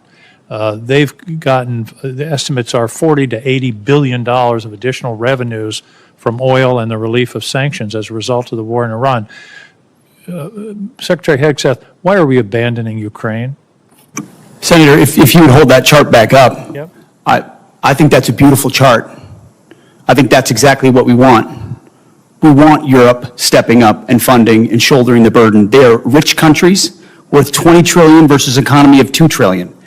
Europe can step up, Europe can fund it, and they have through our Pearl Initiative and through our European Command. That's exactly what the American people want to see, is other countries stepping up and funding that. If it's that important to Europe, which I understand why it is, and the incursion of Russia and the bravery of the Ukrainians, then European countries should pay for it, and that's exactly what that chart says, and that's the administration policy. So we don't have any interest in what happens in Ukraine. Is that what you're saying? It's only the Europeans? I'm saying the threat is far closer to rich and capable countries in Europe, and they should step up to lead the charge, and that's why that chart is a good thing to see. They have stepped up, but I think the American people should understand that we've stepped back, in fact, stepped back to the point of abandoning. This is a war that never would have happened under President Trump, and he supports ending it through a deal, and he's pursued that. So far, it hasn't happened. I'm out of time. I want to talk about DTOs, who designates, but we'll take that up later. Thank you, Senator King. Senator Schmidt. Thank you, Mr. Chairman, and it's apropos that I'm following my friend from Maine. Missouri and Maine came into the union at the same time, but we couldn't disagree more on this particular point. We may have to separate here. I actually think it's interesting that Ukraine just came up, because we've heard from my colleagues on the other side discussion about the cost of what the ongoing American effort. There was never a discussion about the $200 billion we were sending to a foreign country that's not even in NATO. Never. In fact, when amendments were offered for independent audits of how that money was spent, there was bipartisan opposition to that kind of oversight. So I find it really rich now that there's a complaint that we're not spending money on Ukraine. And by the way, $30 billion for salaries for bureaucrats, pensions and social safety net programs, and government operations to keep the state functioning during wartime. That's where American tax dollars are going, $30 billion for bureaucrats in Ukraine. And we just heard a speech for more money for Ukraine, yet the $1.5 trillion for this country is being balked at. I mean, I've seen Ukraine flags all over this Capitol for 3 years. At the same time, the same people call the President of the United States of this country a Nazi. So forgive me if I feel like we've lost our bearings a little bit. So I'm all for the America First agenda. I'm all for us realigning our priorities. I'm all for the national defense strategies that says our core strategic interests are the homeland, the Western Hemisphere, and the rising threat in China.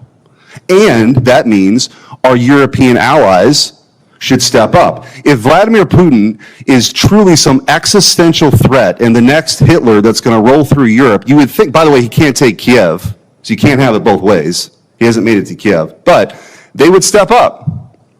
And we better start demanding that, because if we want to meet the challenges of the 21st century in China, our priorities, our focus has to be somewhere else. It doesn't mean abandonment. It just means a true partnership with our European allies, who for a very, very long time have not stepped up. I want to ask you, Mr. Secretary, in your first year, one of the things I think that's really gone towards this morale and recruitment boom that we've seen through your leadership and President Trump was finally taking on the sort of cultural Marxism that had taken hold from the highest levels of leadership, from the President of the United States to your predecessor, this obsession with DEI. Could you just walk through maybe the worst example that you saw and a way that you addressed that and how it was affecting morale? Well, thank you, Senator. First of all, I want to fully associate myself with the first 2.5 minutes of your comments, and I appreciate that perspective very much so. I would note $30 billion for bureaucrats in Ukraine is more than the bill that we've talked about today for a existential and critically important war to ensure that Iran doesn't get a nuclear weapon. That's worth noting. I haven't talked about it as much in these hearings because this is a budget hearing about $1.5 trillion that's historic and significant. But underwriting the change that we've seen at our department was a laser focus on getting back to basics. And the key word to that is merit. We had a department that was obsessed with gender, ideology, and race, diversity, equity, and inclusion. In fact, the mantra you would hear dripping from the lips of generals and with a serious look on their face was, "Our diversity is our strength," which is the single dumbest phrase in military history. Of course, our diversity is not our strength. Our unity is our strength, our shared purpose, the flag we wear, and the Constitution we serve to defend. And when you clear that debris away, whether it's Marxist ideologies or social engineering or political correctness or quotas based on gender and diversity, you get the best of the best rising up, regardless of gender, regardless of race, motivated by that environment where merit reigns. It's accountability, standards, lethality, readiness, training, all the debris wiped away. That is the secret sauce of the revival of the War Department, and why Americans are attracted to serving in it, and why those inside it, why morale is sky high. And any insinuation that it is not are coming from folks who haven't been in our units recently. Go visit the troops at every level, and their morale is at record levels. And I want to talk about morale with the 15 seconds that I have left. I want to thank you for coming to St. Louis for your Arsenal of Freedom tour, where the next generation aircraft, the F-47, is being built by the hardworking men and women in Missouri who take a tremendous amount of pride for that aircraft that's going to go further, see further, go faster, have a bigger payload. And I know there's another decision coming with the FA-XX, but really appreciate your leadership, and thanks for coming. Thank you, Senator. Thank you, Senator Schmidt. Senator King, do you wish to ask unanimous consent to include your exhibit in the record? Yes, please. Without objection, that will be done. Senator Warren. Thank you, Mr. Chairman.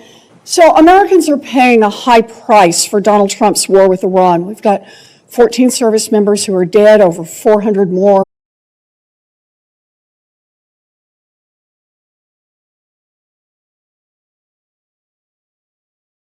Properly, which thankfully under this administration are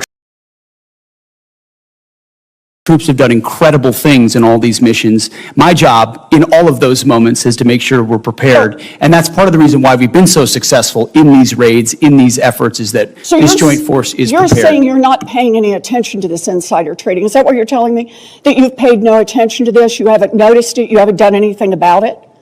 What I'm saying is we're focused on our mission of executing for the American people, and what happens in markets is not, in betting markets is not something we're involved in. What happens in betting markets doesn't matter to you, even if the information may be coming from insiders in your office? Senator, it's not something we're involved in at all. And of course, we take operational security at every level very seriously. In fact, no one's taken operational security more seriously than us. If you look at what it required to keep secret Midnight Hammer and Operation Maduro, the absolute resolve with Maduro, and the steps we've taken, So, no one's been tighter about ensuring that operational security is Have you taken any steps to ensured. deal with insider trading out of your office?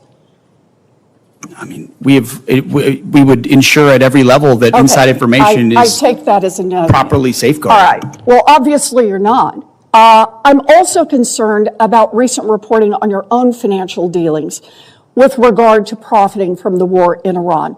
The Financial Times reported that your broker tried to buy hundreds of shares in a BlackRock fund invested in defense companies just before the war began.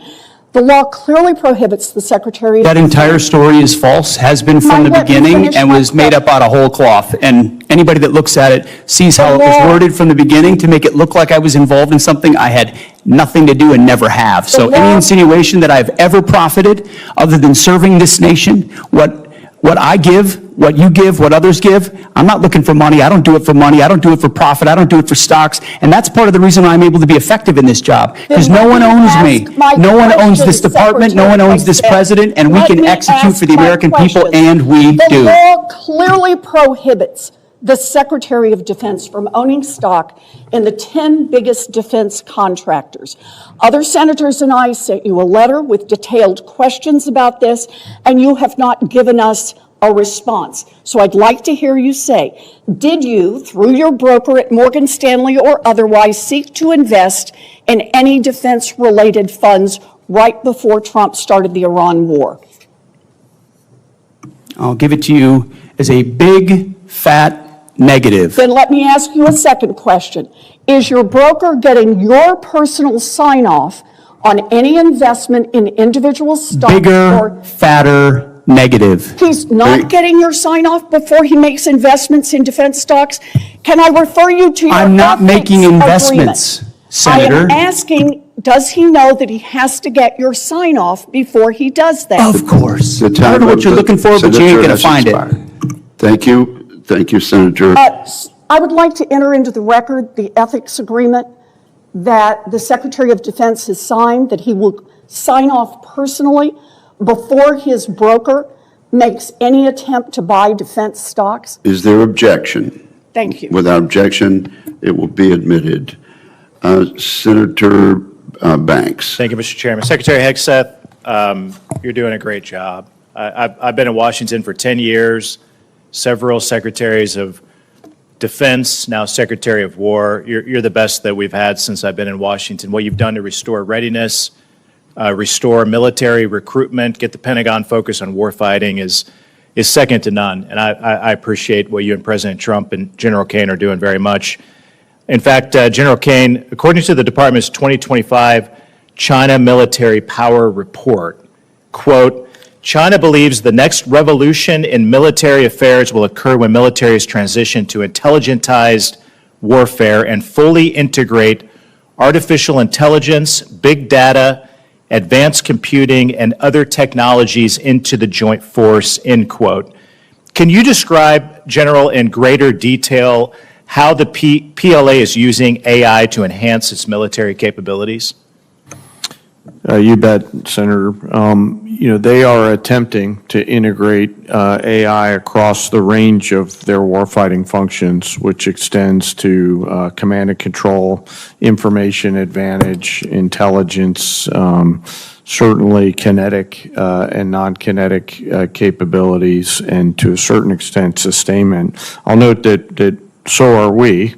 and in many cases, we are out in front of them. I want to commend our Chief Digital and Artificial Intelligence officers inside the Joint Force at the COCOMs with the services, who are also leaning very far in as we march towards a digitized Joint Force that allows us to see and command and control the force better. The China Military Power Report also goes on to note that the Chinese AI sector remains, quote, constrained by its limited access to high-performance AI chips. General Caine, how big of an advantage is it for the American warfighter that America's arsenal of compute is bigger than China's? Sure, it's critical to us, and while I acknowledge there's all kinds of chip issues in this, it is important to us to continue to scale at that. And I'll highlight a lot of the work going on up at Fort Meade that the committee's helped to advance in the cyber capabilities. So we appreciate the help with that. If that advantage were eroded and China were able to develop more advanced AI capabilities as a result, what are some of the potential consequences for American warfighters? Well, sir, it could certainly put us at risk, and that's why we're leaning in so hard. There's always a balance between commerce and protection. I acknowledge those are policy matters, I think, is what you're starting to get towards. But on a pure military-only standpoint, we would see some defense in depth eroded from that. Secretary Hegseth, do you agree that enhanced Chinese AI capabilities could put American service members at risk? Senator, we absolutely have to stay ahead. The advantage that AI provides apply to any number of capabilities, whether it's domain awareness, targeting cycles, you name it, AI and leveraging it, and that's why we've made it the forefront. I mean, it's AI first with everything that we do, integrating it at every potential echelon to ensure we can respond faster. If we're better at that than any adversary is, it's going to give us an advantage, and we have to maintain that. I agree. Do you agree that we should do everything in our power to ensure that American service members go into battle with an overwhelming and fear-inducing technological advantage, particularly with AI? Always. Overwhelming is the goal in every scenario. Earlier this year, the Pentagon issued updated guidelines that prohibit department funds from supporting grants and contracts involving fundamental research collaboration with blacklisted Chinese entities. How important are those restrictions to safeguarding our technological leadership? Have to have them, especially when you look at the power of models and all of those things. And you have connections to entities that could have connections to your adversary, and you can have degradation of your advantage. Again, this is where I appreciate your leadership, Mr. Secretary, which has been second to none. And I know that you will work with Congress to help codify those restrictions and encourage taxpayer dollars to never advance the capabilities of our enemies and our adversaries. I appreciate both of your leadership. We've come a long way in a couple of years from, the night and day difference between the last administration and this administration is apparent to every Hoosier that I talk to. So I appreciate your leadership. I yield back. Thank you very much, Senator Banks. Senator Peters. Thank you, Mr. Chairman, Ranking Member. Gentlemen, welcome to the committee. I appreciate this discussion. I'll just start off. The number one question I get when I'm back home from people is basically very simply, when will this war end? We know the costs that the American people are paying, both in higher fuel costs, our farmers are paying because of fertilizer cost. We know that the whole world economy is paying a great deal for this war. And basically, as I think that through, and this is what I want to talk to you about, is that we all know that it's a whole lot easier to go to war than it is to get out of war. That's always the tough question.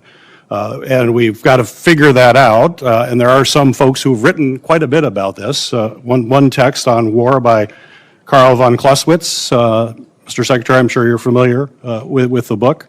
I know all of the men and women in uniform are. It's the most widely read, most influential military strategy book in Western history, which is pretty broad. And it is the core curriculum that is read in all the war colleges. I read it when I was at the Navy War College taking courses.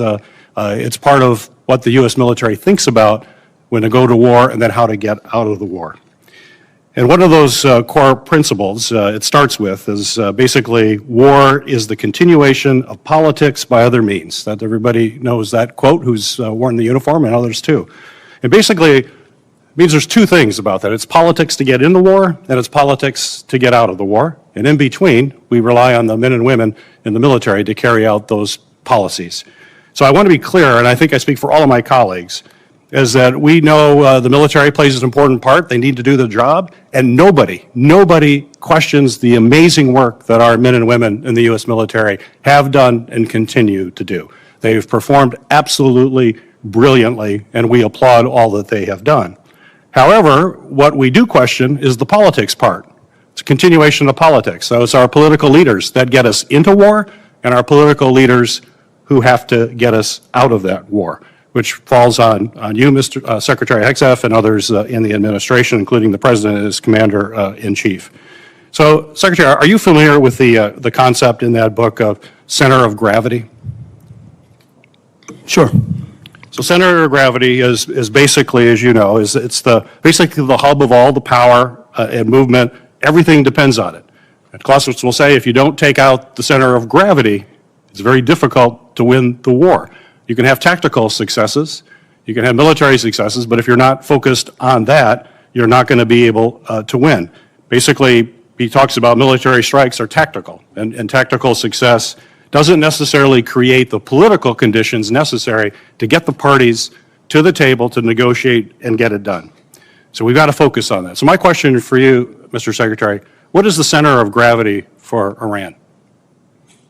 Well, the center of gravity, as the President has seen it and as I see it, and he's talked about for 30 years, is their pursuit of a nuclear weapon and what they could do with that in pursuit as an extension of the radical ideology they have professed since the beginning of their revolution. So the prophetic ideology they profess alongside the most dangerous weapon in the world would be the center of gravity of the rationality of this undertaking, which I appreciate it. I'll ask you to elaborate more. I appreciate it. General Caine, you know more about Clausewitz and strategy than I will ever know, including all the folks behind you. What would you consider the center of gravity as defined by Clausewitz in this type of war?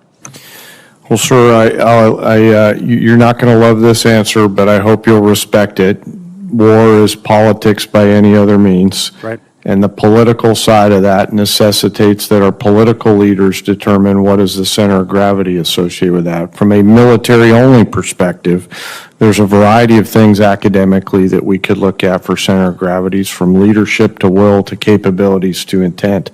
But I'll defer to our political leaders to determine that's what fine. that is. That's fair. I don't like it. You're right. But I know, and sir. I know you know the answer to that, and you're just not telling me. Well, I get why you're doing that. my inner But I would marshal. say, other observers say that basically it's not the leader. Usually, if you take out a leader, that doesn't necessarily make the changes. That in Iran's case, it's probably the Islamic Revolutionary Guard.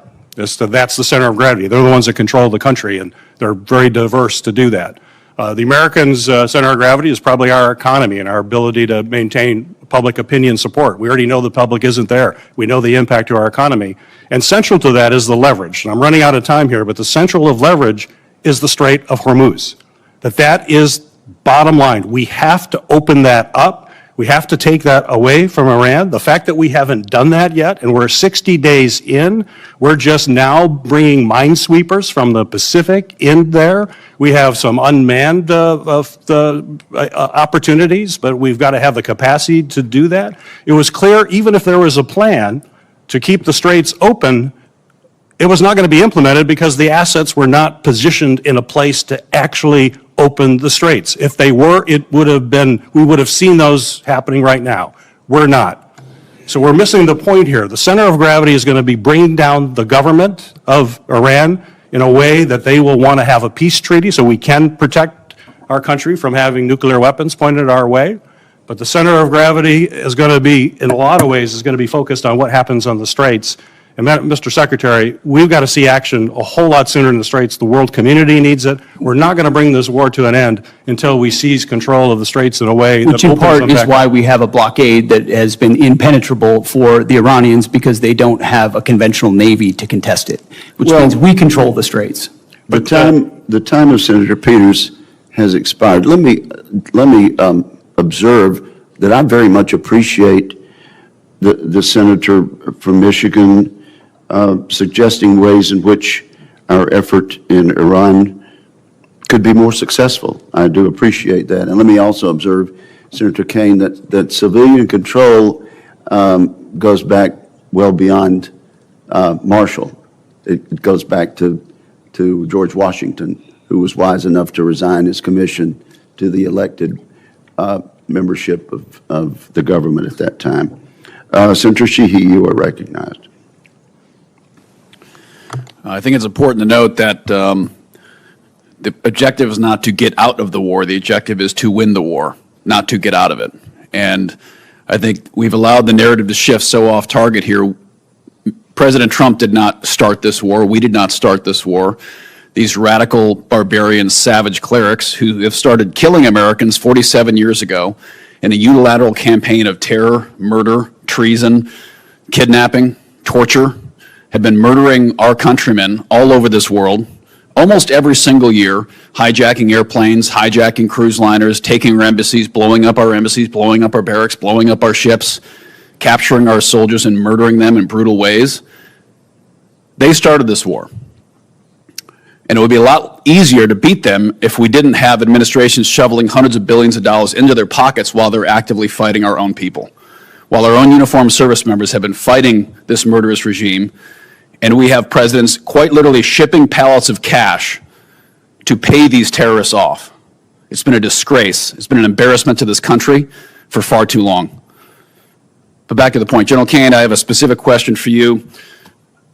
I think in this day and age, we all know that basically every single operation that we partake in, whether it's stealth bombers, whether it's a blockade, our special operations forces are a fundamental shaping and priority component to all those. Would you agree? Yes, Senator, I would. And I think for the last about 15 years, the special operations community budget has been largely flat, even adjusted for inflation. And yet, continuously, we call on those warriors to deliver the impossible. And they pretty much do.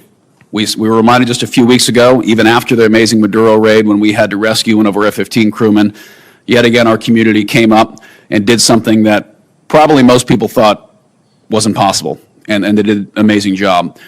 But we cannot continue to call on a tiny fraction of our military to carry such a heavy load and to have such an op tempo without the appropriate resources. So I'd like to hear your thoughts on how we can not just increase the budget, but make sure we're shaping their budget in a way that ensures that those warriors are getting the direct support for training and sustainment, but also the platforms that they need, from mini submarines to unmanned aircraft, to manned aircraft, and the platforms that are very unique for their mission are furnished and deployed rapidly. So I'd like to talk about the percentage increase of SOCOM's budget, how we affect that, and how fast we can do it. Well, sir, I'll just highlight my gratitude and appreciation for the entirety of the SOCOM Joint Force at Echelon and the work that they do.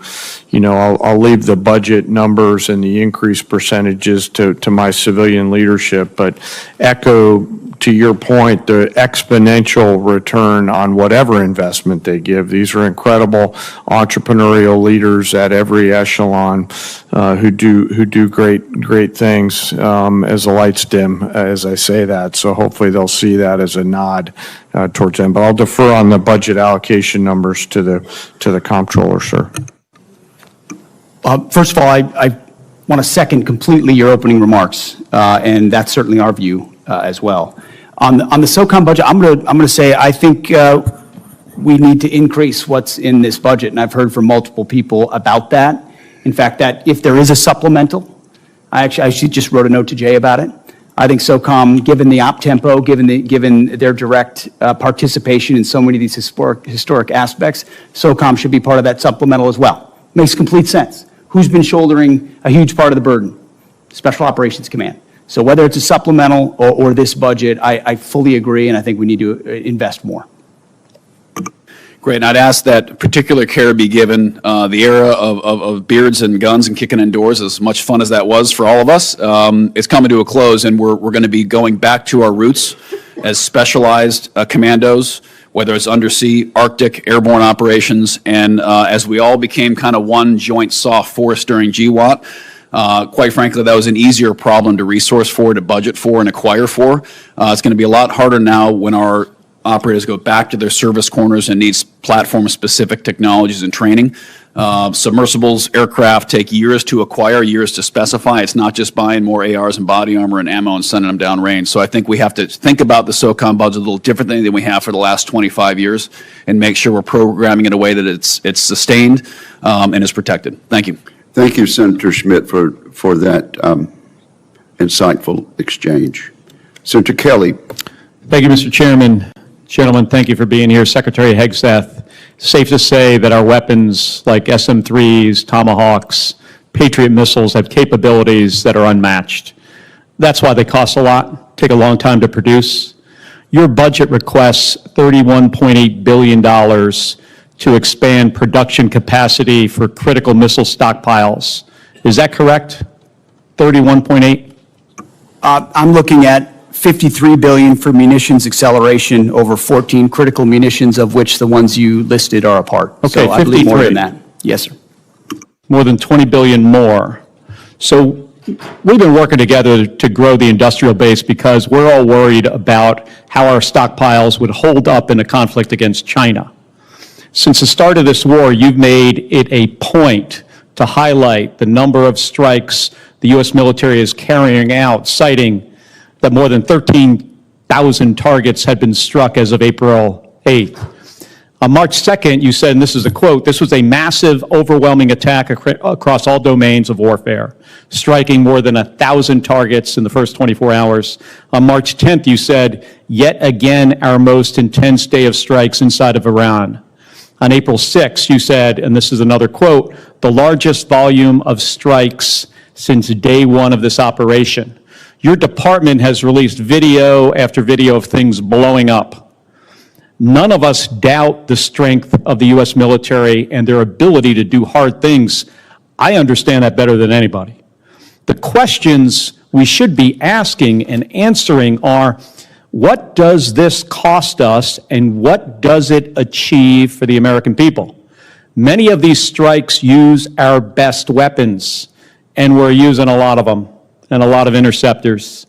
Open source reporting has estimated that the military has used an outrageous number of Patriots. I'm not even going to say the numbers, but a lot of Patriots, a lot of THAAD rounds, JASSM-ER, Tomahawks, very expensive, exquisite.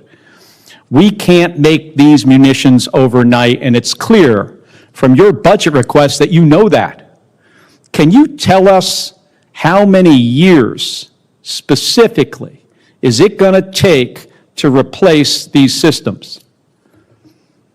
Senator, thank you for the question. I would defer to the comptroller on the amount because I think it's a lot higher than 53. If you look at long-range fires, JASSMs, LRASMs, Tomahawks, we're looking at $238 billion. Okay, we're looking at $40 billion for hypersonic. So I actually think it's closer to $330 billion in munitions. Okay, how many years to replenish? That's the question. I think that's exactly the right question, too, Senator, because the time frame we were existing under was unacceptable. Okay, well, and tell what this me- budget does, months and years, fast. Years? I mean, we're building new plants in real time. So just to replace what we have expended. I said months. And then you said years. Both, it depends on the weapon system, but 2 to 3, 4x of what we have today. So Okay. yes, we're dealing with a reality under the previous administration of what they sent to Ukraine and what they allocated elsewhere. Okay, I got it. So And we we're fired rapidly doing years it quickly. worth of munitions.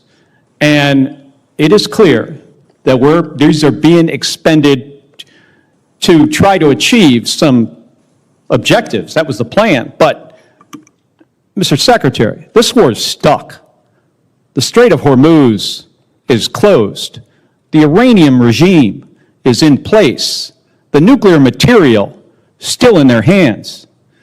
Americans are being crushed by higher costs. And it's not clear to them at all what the goal of this war is. So, I've got about a minute, and I want to go to another topic. I saw your hearing yesterday, and I'm going to give you one more chance to address a question here. It's my understanding that the definition of no quarter is that legitimate offers of surrender will be refused, or that detainees will be executed. Is that your understanding of the definition? The only entity that would kill detainees or target civilians is the Iranians, and they're the ones being crushed. So It's the Iranian military and their military capability. The question is, do you I disagree understand- completely with your articulation. No, do you understand the definition that I just read you? Because that's the definition from your department's Law of War manual. Is that your understanding? And I'm going to just get to the point here. We fight to win and we follow the law, Senator. Okay, so your quote was, "We will keep pushing, keep advancing, no quarter, no mercy for our enemies." And yesterday, you did not clarify whether you stand by this statement. So I'm going to give you another opportunity to clarify if that is what you meant. Do you stand by that statement you made on March 13th? We have untied the hands of our warfighters. We fight to win, and we follow the law. Okay, so you're not clarifying. So you stand by that statement. So you're the Secretary of Defense. The things you say matter. And your response here, right now, makes it clear to the American people exactly why you are not right for this It job. makes it clear to our enemies, Senator. Thank you, Mr. Chairman. Thank you. Senator Sheehy has left the room, but it's been whispered to me that I just referred to him in the last exchange as Senator Schmidt. I don't know if he considered that a compliment or an insult, but I do correct that for the record. Senator Slotkin, I think you were next. Thank you. Gentlemen, you're here to ask for $1.5 trillion, 40% more than what we gave you last year, $1 trillion. And I agree with the chairman of this committee that the world has never been more dangerous and complicated.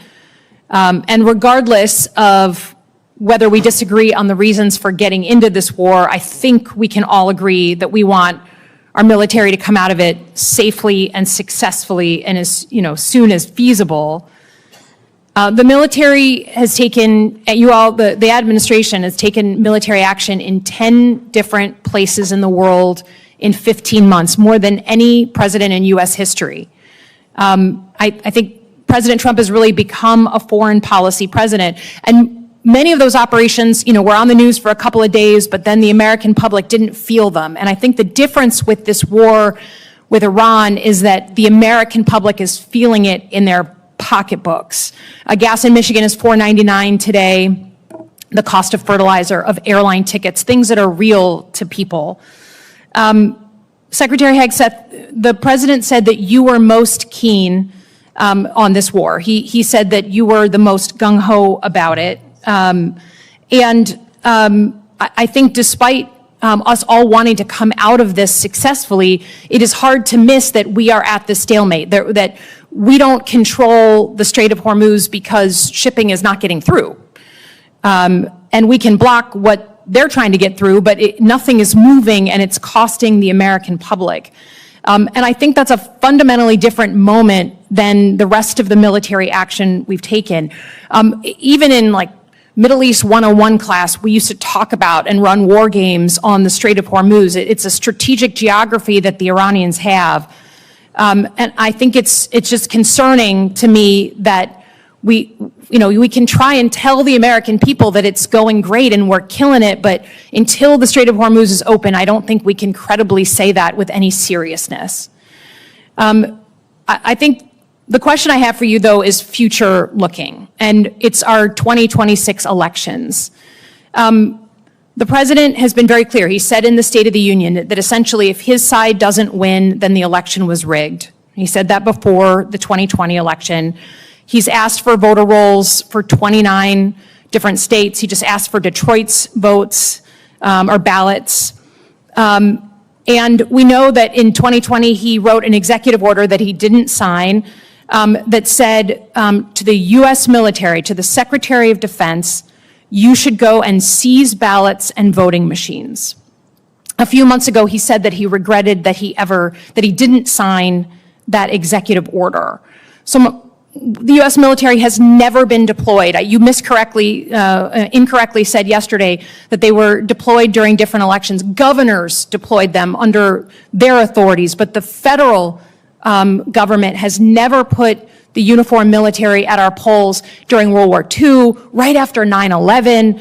We've never had to do that. So Secretary Hegseth, if the president, who regrets not signing that executive order to the then SecDef in 2020, asks you to seize ballots or voting machines in states during the 2026 election, will you stand up for the Constitution and say no, or will you salute and do his bidding? Senator, I didn't get a chance to answer the front part of your question, which, there was a lot of deferred maintenance under the Biden administration that needed to be addressed because the world was in chaos when President Trump was elected. Just address the election issue, please. Well, again, that's the most important thing. It's what's happening. It's yet another gotcha hypothetical, which is your specialty. It's not. We had an executive order under the Biden administration in 2024. It's not a hypothetical. I refuse to accept. You give that answer all the time. You and I have done this dance before. Get over it, okay? In 2020, he's the president, your boss, the guy you're performing for right now, told the journalists this year that he wished he signed that executive order to your predecessor. And your predecessor said publicly, thank God, we didn't actually go forward with it. What are you going to do? You're the guy here in the seat. It's not hypothetical. Tell the American people, will you deploy the uniformed military to our polls to collect voter rolls or machines? Are you accusing me of performing? Because you're performing for cable news right now. But just Mr. answer the Secretary, question. we have It's a hypothetical. By the way, in 2024, under the Biden administration, 15 states did deploy. Under troops to their polling governor's stations. authority, when their governors asked for it. What did Joe Biden say about that? That's fundamentally, I don't think anything, because he needed them for cybersecurity and for COVID. Trump did it too, under Trump. But it was not the federal decision. It was those governors of the states under their authorities, okay? It's never been done in our history. Please stand up for the Constitution. Do not send uniformed military to our polls. Do you have a response to that portion of the question, Mr. Secretary? I've never been ordered to do anything illegal, and I won't. That goes without saying. Thank you for the answer. Senator Duckworth, you're now recognized. Thank you, Mr. Chairman. Despite his campaign promise of no new wars, President Trump has been obsessed with using the military any chance he gets, from deploying troops to American cities, to propping up Maduro's chosen #2 in Venezuela, to an endless war of boat strikes in the Caribbean Sea, and now in an illegal war with Iran, where hundreds of thousands of our troops are in harm's way every day with no exit strategy in sight. This administration hides bad policy behind the exceptional military operations and the valor of our uniformed personnel. I've long said Iran is a malign actor, but a responsible administration would have managed this short of conflict instead of starting a war of choice. There was no imminent threat to the United States or our troops. The military was not the most effective tool to get Iran to capitulate, as we're already seeing too clearly now. And using force has made Americans in the Middle East less safe while spiking costs for Americans here at home, all to the tune of 14 service members dead, hundreds wounded, billions of taxpayer dollars, and untold costs to our military readiness. This administration claims to be focused on the warfighter, but President Trump told us when he announced a war from his luxury resort that he expected service members to die. Now, sadly, it's clear how unserious Trump is about his role as the commander-in-chief.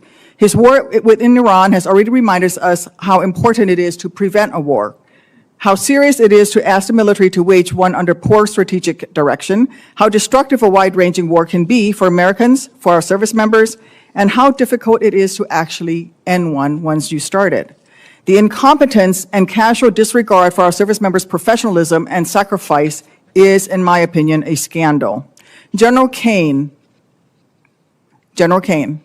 can you tell us the status of the Iranian Revolutionary Guard Corps' Navy, the entity actively closing the strait? Senator, apologies, I was listening to you. I was just trying to write it down. No worries. They're mostly destroyed. CENTCOM continues to watch them. Not the Iranian Navy. No. The IRCG. Yes, ma'am. The smaller, I won't get into any classified materials, but the smaller, fast, and smaller boats, Boston whaler-sized boats, there's still some out there. Yes, ma'am. So this administration and the Secretary of Defense has been boasting about sinking the ships of the Iranian Navy, but let's call this what it is. It's misdirection.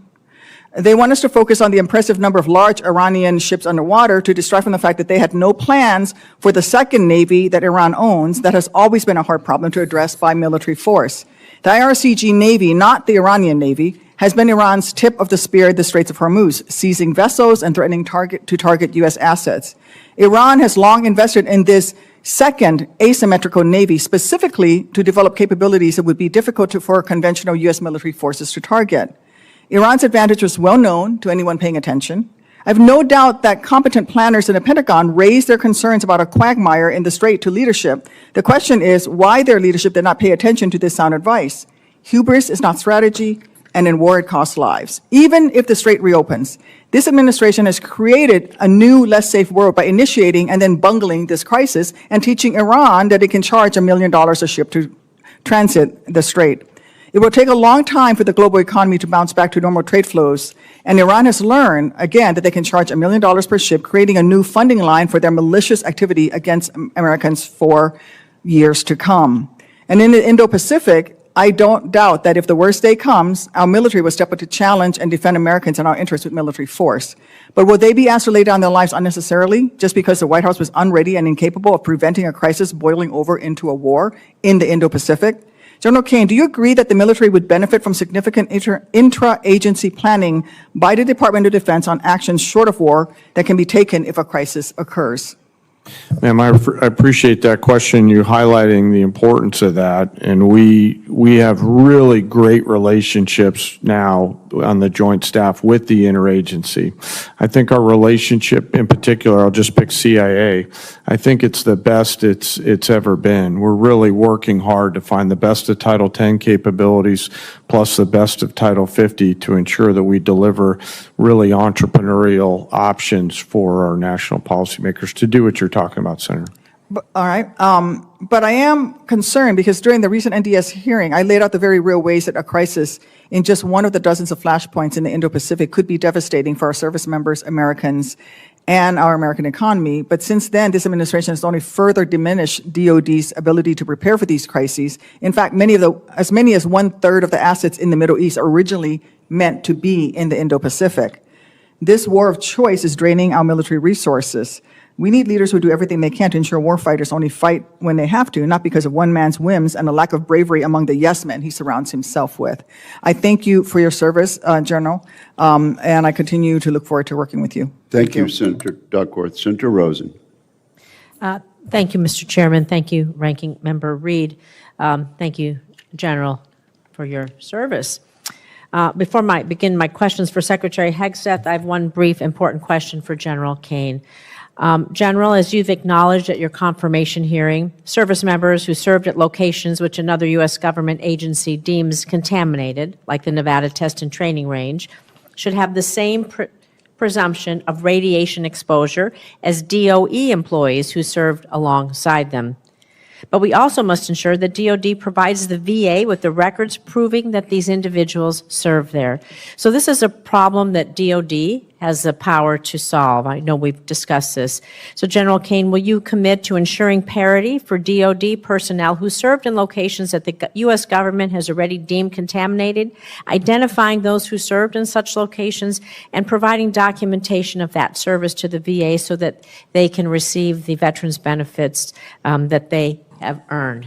You bet, ma'am. And I'm, since our last time together on this, we've continued to chip away at removing or figuring out how to get past that one particular blocking in that record so that that data flows normally. And I'm committed to trying to solve that for those leaders and teammates who are out there at that site. Thank you. We'll look forward to continue to work with you on that. So Secretary Hegseth, I want to talk a little bit about AI. Because, of course, our service members deserve every advantage we can give them. So I just want you to help me understand this. In February, on the eve of Operation Epic Fury, you publicly designated Anthropic as a supply chain risk. However, this week it's been reported that the White House is now helping agencies get around this decision to access Anthropic's technology. So the administration cannot credibly make both claims simultaneously. So before I ask you about the inconsistency, I just want you to reconfirm what it is you plan to use this technology for. It's been publicly reported that the decision to label Anthropic a national security risk was influenced by your personal and very public contract dispute with Anthropic when the company said that its technology could not be used for fully autonomous weapons targeting or mass surveillance of Americans. So following up on your response to Senator Rounds earlier, can you confirm whether or not there will always be a human in the loop when AI is used for lethal targeting decisions? Well, first of all, on Anthropic, they would not agree to our terms of service. That would be like Boeing giving us airplanes and telling us who we can shoot at. This is not, So this they is were- not just about Anthropic, though. This I is just want about... to be, I just want to be clear. And also, And that's Anthropic fine. is run by an ideological lunatic who So shouldn't have but that's not my sole question. My question is AI decision-making writ over large. what we do. Writ large. We follow the law, Should Senator. AI, will you confirm, you said this to Senator Rounds earlier, so I'm just asking for you to We recommit. follow the law, but we don't have to sign a different terms of agreement with That's not, with this is Anthropic. not the question. This is not about Anthropic. This is just an example.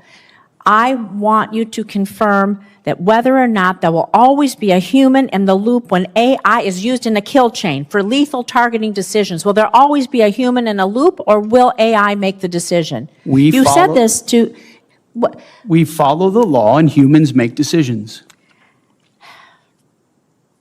so you will confirm what you said to Senator Rounds, that a human will always be in the loop when AI is used. Which is why, I'm just, that's you part just of our said terms this. of service anyway. You know, It's how we operate. all I want to say is this. There is a DOD directive, 3000.09, which mandates that autonomous and semi-autonomous weapon systems be designed to allow commanders and operators to exercise appropriate levels of human judgment over use of force. That is in the DOD That's why we follow directive. the law, Senator. So the answer is yes, Mr. Secretary. The answer is we follow the law. Absolutely. I think this is more important than following the law. I think that people want to know that AI isn't going to make lethal decisions, and it is critically AI important. is not making lethal decisions. That's what we want to hear. We're going to follow on that one. I have just a few seconds left, but you keep doubling down on this phrase, Mr. Secretary. You compare journalists, you compare us, you compare so many to Pharisees. Pharisees. It's a problematic and historically weaponized term that casts Jewish communities as hypocritical or morally corrupt. You doubled down again and said it. Words matter. Words matter. What you choose to say, how we choose to say it. How do you justify using this language as Secretary of Defense? Words matter. It's a historically hurtful term. Why do you continue to use it? And what actions are you taking to prevent rhetoric like this from permeating throughout the department that is going to target specific groups or individuals of people based on their religion? Senator, I feel like it's a pretty accurate term for folks who don't see the plank in their own eye and always want to see what's wrong with an operation as opposed to the historic success of preventing Iran from getting a nuclear weapon. So I stand by it. You stand by calling people Pharisees. Sir, I cannot stand for that. That is wrong. It is not respectful to people, and I expect anyone who is in leadership in our country to be respectful and use respectful terms and not be an anti-Semite. Thank you, Senator Rosen.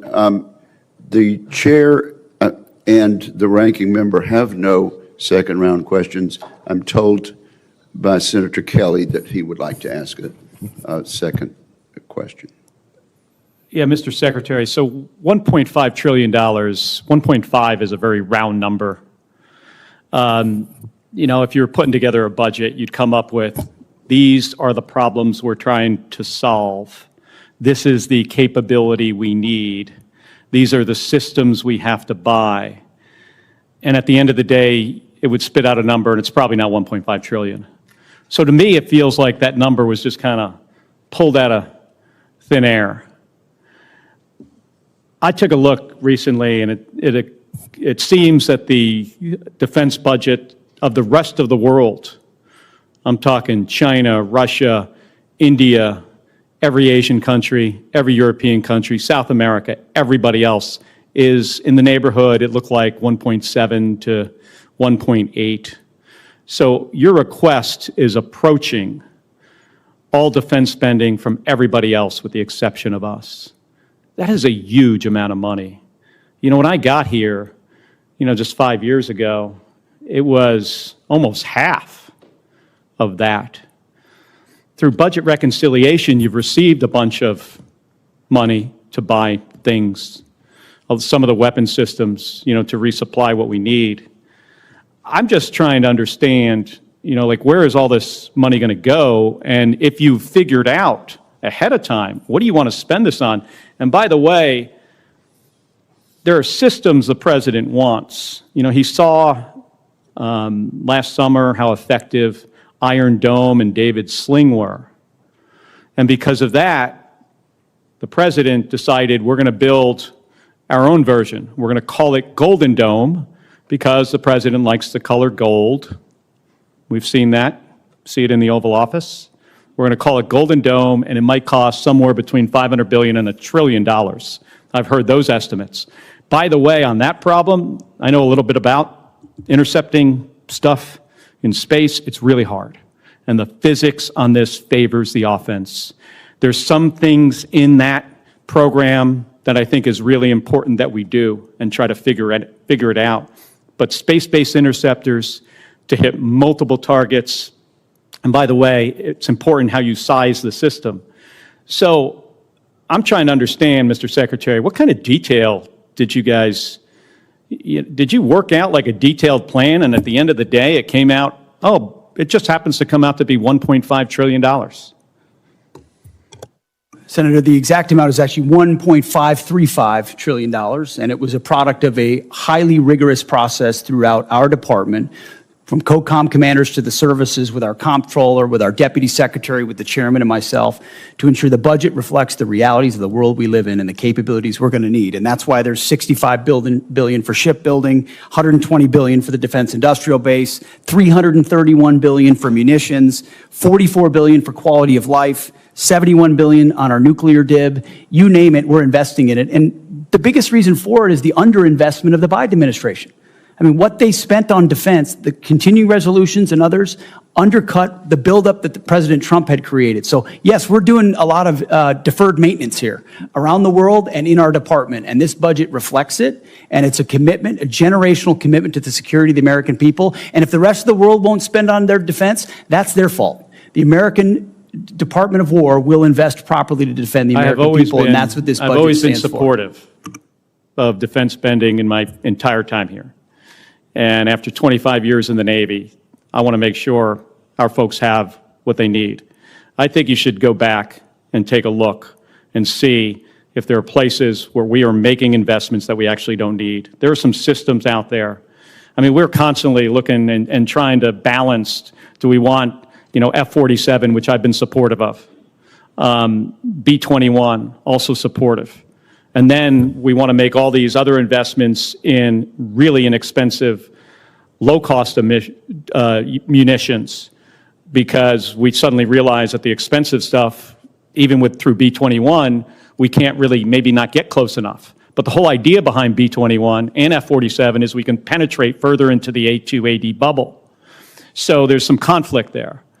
So I'm just encouraging you to go back and see, if there are some systems where we can bring that number, the overall number, down. Because as I look at what the department is trying to field, some of this stuff, in my judgment, and, I know others might have another opinion, some of this stuff we either don't need or it's not going to work. Thank you, Mr. Chairman. Senator Kelly, your time has expired. Let me just say, you have a great deal of expertise in the area of space, and we do look forward to your contribution as we mark up further legislation. Senator Blumenthal, I understand you have a follow-up question. Yes. First of all, I want to thank you, Mr. Secretary, for your support for the Major Richard Starr Act, which I think is tremendously significant. I'm committed to getting it done as soon as possible, at least before Veterans Day, and I look forward to your help in accomplishing that goal, but I want to thank you for your support. I'm sure the veterans of America are grateful for the prospective victory there. I've talked to many of the combatant commanders about lessons learned from Ukraine. And I think that there is unanimity on the point that there is a lot to be learned, not only about what the Russians are doing, but what other adversaries could do as well. General Caine, Chairman Caine, would you agree that there are lessons to be learned from Ukraine? You bet, Senator, and there's lessons learned from everywhere, and that's really the culture of our joint force right now, is to make sure that across the globe, anytime we're in contact with the enemy, we're going back and determining what we can learn from there. But a big one, if you'll allow me, a big one is mass and simultaneity, which is something the Secretary's taken a strong role in making sure that we're doing that through drone evaluations and things like that moving forward. Following up on a question that I asked earlier, my last question, the President said yesterday that his view is, after his conversation with Vladimir Putin, that Ukraine has been, quote, militarily defeated. In your professional judgment, has Ukraine been militarily defeated? Sir, I haven't seen the President's quote, but I'll go back to something I started with, and that's the importance of me maintaining trust with a variety of people. And a president will make a wide range of comments and considerations as the commander-in-chief. You don't have to go too much farther. I understand the point that you're making. Yes, sir. Thank you. I appreciate it, Senator. In my view, Ukraine has not only not been militarily defeated, but the point that I was trying to make in the last exchange with the Secretary, there's a false narrative based on my last visit to Ukraine, which was my 9th, my conversation not only with President Zelensky, but with our own military on the ground, as well as our intelligence community. In fact, Ukraine arguably is winning. There is this false narrative, Russia's winning. Putin wants that false narrative to be our official narrative. I'm not putting words in your mouth, and you don't have to respond. I understand your reasons for not responding, but the American people should know that the President of the United States is undermining our security because Ukraine is holding the line against Vladimir Putin, who will keep going against Moldova, which I also visited on my last trip, against our NATO allies, and we still have an obligation under Article 5 to come to their defense, just as they did after 9/11, as King Charles so eloquently reminded us. And my view is, and this observation is hardly novel, that China is watching what we're doing in Ukraine. Would you agree? So I'd agree that China's watching everywhere and carefully thinking about what their force posture and approach will be. And I think they're learning a variety of things, to include the tenacity and grit of the joint force around the things that we've been ordered to do over the last year. But if they see weakness in our response to Russia in Ukraine, that will affect the deterrence of their possibly moving against one of our allies or partners in the Far East. Let me finally ask Mr. Hurst, your estimate of $25 billion, would you share with us what that estimate is based on? Yeah, we can work to get you a product with the details if you'd like. And finally, Mr. Secretary, is there going to be a report on the bombing of the school in the first day or so of the war? I know you were asked about it yesterday. I'm wondering whether you have a more detailed response that you can share with us. As I've said, that's under investigation at 15-6. A general officer from outside the chain of command has been reviewing it, and it's still within the parameters of the investigation. Will there be a preliminary report in the next few weeks, or do you have a time estimate? I don't have a time estimate for you, but it will be, it's right now within the parameters of the length of time that normally these investigations take. I'm asking because in your final response to Senator Gillibrand, you said that great care is taken to avoid civilian casualties, and it would be profoundly significant if that report were made available in a timely way to show, in fact, the commitment to avoiding civilian casualties and learning lessons from the mistake made there. Thank you, Senator Blumenthal. This concludes today's hearing. I'd like to thank our witnesses for their testimony. For the information of members, questions for the record would be due to the committee within 2 business days of the conclusion of the hearing. We are adjourned.